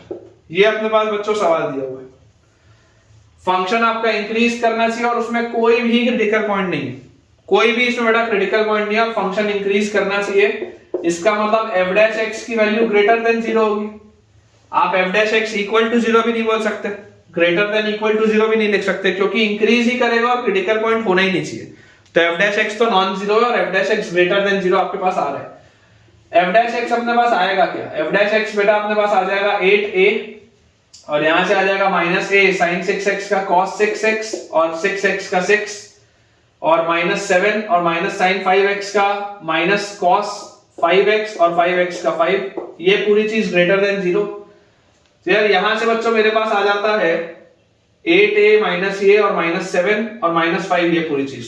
तो इसको अपन ऐसे लिख लेते हैं 8a minus 6a cos 6x is greater than 5 cos 5x plus 7 और यहां से अपने पास आ जाएगा a is greater than 5 cos 5x plus 7 divided by नीचे अपने पास आ जाएगा 8 माइनस 6 cos 6x। ये अपने पास आ गई चीज और ये बेटा ट्रू है for all x belonging to real number, मतलब ये हमेशा होना चाहिए। तो this implies a must be greater than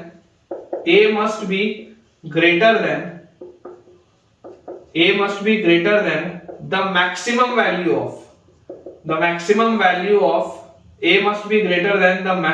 value of 5 cos 5x plus 7 by 8 minus 6 cos 6x। a must be greater than the maximum value, क्योंकि अगर ये इससे हमेशा बड़ा चाहिए तो इसकी जो मैक्सिमम वैल्यू होगी, इसकी मैक्सिमम वैल्यू से भी ये बड़ा होना चाहिए। अब बेटा बहुत सिंपल सा है, इसकी मैक्सिमम वैल्यू कब आएगी? जब न्यूमरेटर मैक्सिमम हो और जब डिनोमिनेटर मिनिमम हो। करेक्ट, इसकी मैक्सिमम वैल्यू आएगी जब न्यूमरेटर मैक्सिमम हो, जब डिनोमिनेटर मिनिमम हो। न्यूमरेटर की मैक्सिमम वैल्यू कब आएगी? जब cos x मैक्सिमम होगा, cos x maximum, cos 5x maximum होता है 1, तो 5 into 1 प्लस 7 और अपॉन डिनोमिनेटर मिनिमम कब आएगा? जब ये सब्ट्रैक्ट होने वाली चीज मैक्सिमम हो। तो अगेन यहां पर भी आप 1 डाल सकते हैं आराम से, तो this will B 8 minus 6 into 1, क्योंकि ये सेम वैल्यूज पे हो रहा है इसलिए आसानी से इसको सॉल्व अपन कर सकते हैं, अदरवाइज कुछ और करना पड़ता। सेम x की वैल्यू पे, जैसे आप x इक्वल टू अगर मान लो 0 ही रखते हो तो सेम x की वैल्यू पे ही आ रहा है ना, ऊपर वाले का मैक्सिमम और नीचे वाले का मिनिमम। तो आप इसको ऐसे सॉल्व कर सकते हैं। तो this will be 12/2 which comes out to be 6। तो इसका बेटा जो अपने पास फाइनल आंसर आ जाएगा that will be a greater than 6। Parameter a की वैल्यू बतानी है तो a ग्रेटर देन 6, या आप बोल सकते हैं a बिलोंग्स टू 6 से लेकर इंफिनिटी तक, ये अपने पास आंसर आएगा। सो ठीक है बच्चों, विद दिस हम अपने आज के लेक्चर के और इस पूरे चैप्टर के एंड पर पहुंच चुके हैं और मुझे पूरी उम्मीद है कि आपको ये चैप्टर, ये पूरा लेक्चर, इतने सारे सवाल बहुत अच्छे से समझ में आए होंगे। और यार मैंने अपना 100% दिया आपको इस चैप्टर को पूरा कराने में। आपको अगर बेटा इस चैप्टर में थोड़ा भी कॉन्फिडेंस इंक्रीज हुआ है, आपको अगर सवाल अच्छे लगे हैं और मुझसे पढ़ने से फायदा हुआ है, तो मुझे कमेंट्स में आप जरूर शेयर करें कि आपने क्या क्या मुझसे नया सीखा। मुझे बहुत अच्छा लगेगा आपके कमेंट्स पढ़ के। अगर आपको वीडियो अच्छा लगा हो तो वीडियो को लाइक करें, चैनल को सब्सक्राइब करें और दोस्तों के साथ इस वीडियो को और इस चैनल को रेफर करें, ताकि उन सारे बच्चों की भी तैयारियां बहुत बढ़िया तरीके से हो पाए। Thank you.